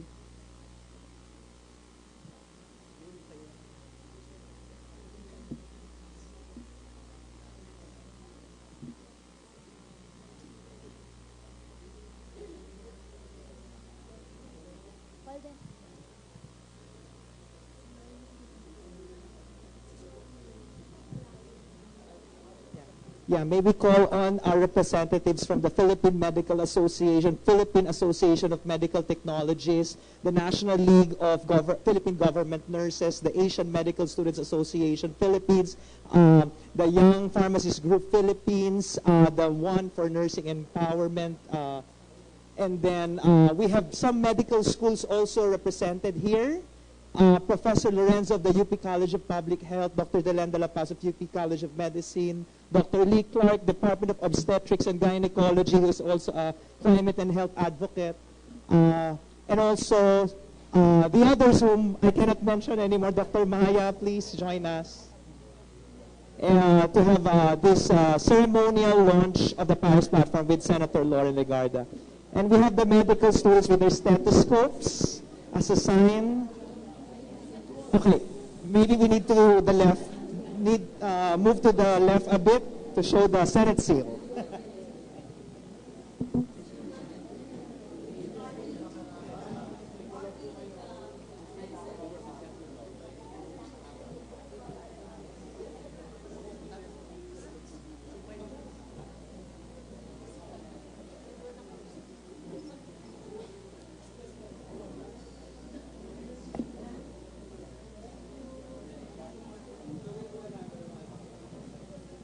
Thank you very much, Senator Legarda, and thank you to our health sector representatives. Okay. So, to deliver the closing remarks and give their perspective from the House of Representatives, we are happy to be joined by Congresswoman Maria Lourdes Acosta Alba, District Representative of the 1st District of Bukidnon, and the Vice Chairperson of the House Committee on Climate Change.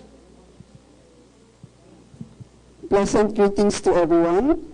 On behalf of the House Committee on Climate Change, I would like to commend and thank our very dynamic and energetic host, one of the leading environmental advocates in our country, of course, Senator Lauren Legarda, and her co-organizers of this very important forum that seeks to initiate and promote the discourse on the interconnection and nexus of energy, health, and climate change, and to chart our shared and common agenda on climate change. So thank you to the Office of Senator Legarda, to the British Embassy of Manila, to the Healthcare Without Harm Asia, and to Health Energy Initiative, and to all our distinguished speakers and panelists and guests and participants. Thank you for being here.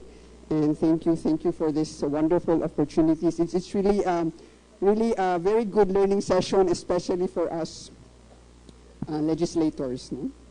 It is clear from our discussions this morning that we are slowly building consensus towards an integrated and balanced approach in our energy mix vis-a-vis sustainable development goals. Our discussions also show how far we still need to go. We have barely scratched the surface in our attempts to balance our energy needs with the imperatives of health and climate change. This public meeting is just the start of a long conversation among the different stakeholders. So pagpatuloy po natin ang discourse on this nexus of health, energy, and climate change. That we are discussing this issue amid the backdrop of the 2nd anniversary of Typhoon Yolanda provides an important impetus for us to act fast.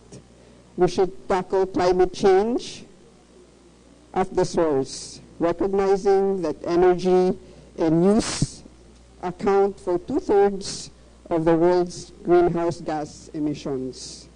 At present, coal dominates our energy mix at 42.5%. By 2020, it is expected to take up 52% of our energy mix, with 23 new coal-fired power plants expected to go online in the next 5 years. Without intervention, the Philippines is on the path to reach 75% of coal share by 2030, projected to be the highest share of coal per country in Asia. Is our INDC ambitious? Perhaps. But is it impossible to achieve? I think not. But for us to achieve our targets, it will entail the cooperation of everyone. the policymakers, the regulators, the energy producers, and the energy users. The effort will entail what we rethink our whole development.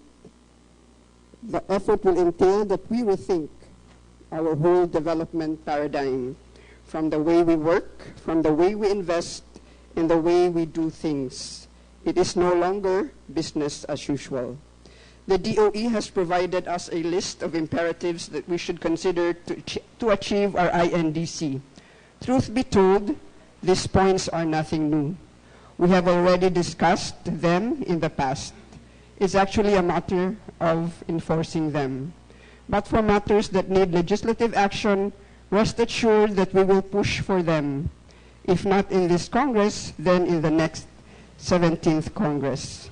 At this point, allow me again to thank our guests who helped us in this morning's discussion, Ambassador Ahmad, Professor Wilkinson, the Energy Regulatory Commission, and Secretary Monsada, and I think also Mr. Magalang of DNR, and the rest of our panelists. Thank you also to our colleagues from the Senate for hosting this public meeting, led by Senator Lauren, and thank you also to our colleagues from the House.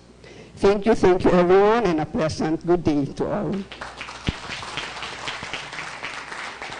Salamat po. Next time siguro, iiklan namin ang speech. In fact, wala nang speech. Maganda interaction lahat, di ba? Parang panel of reactors and discussants, tapos magagaling sa inyo. So anyway, first time naman to. At continuing to kasama ng UK Embassy. Nauna lang si Ambassador dito. Marami pa sanang gusto magsalita, no? But this will be a continuing thing. Even post-COP, di ba? Kaya maganda, kinokonekta natin enerhiya, climate change at kalusugan. No? Sige, kailangan kumain muna kayo para malusog lahat. So, salamat po. Thank you very much to, yeah, okay, right.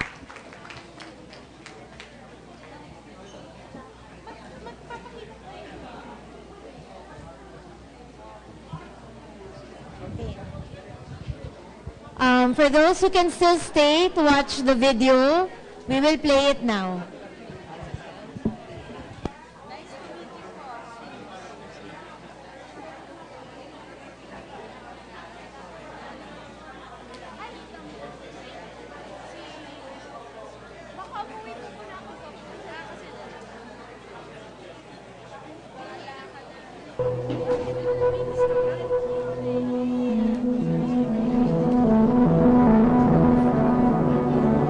Mula nung nagtayo na yan ang Gen Power, kung malakas ang ulan, makita mo sa drum, nangingitim ang tubig sa drum.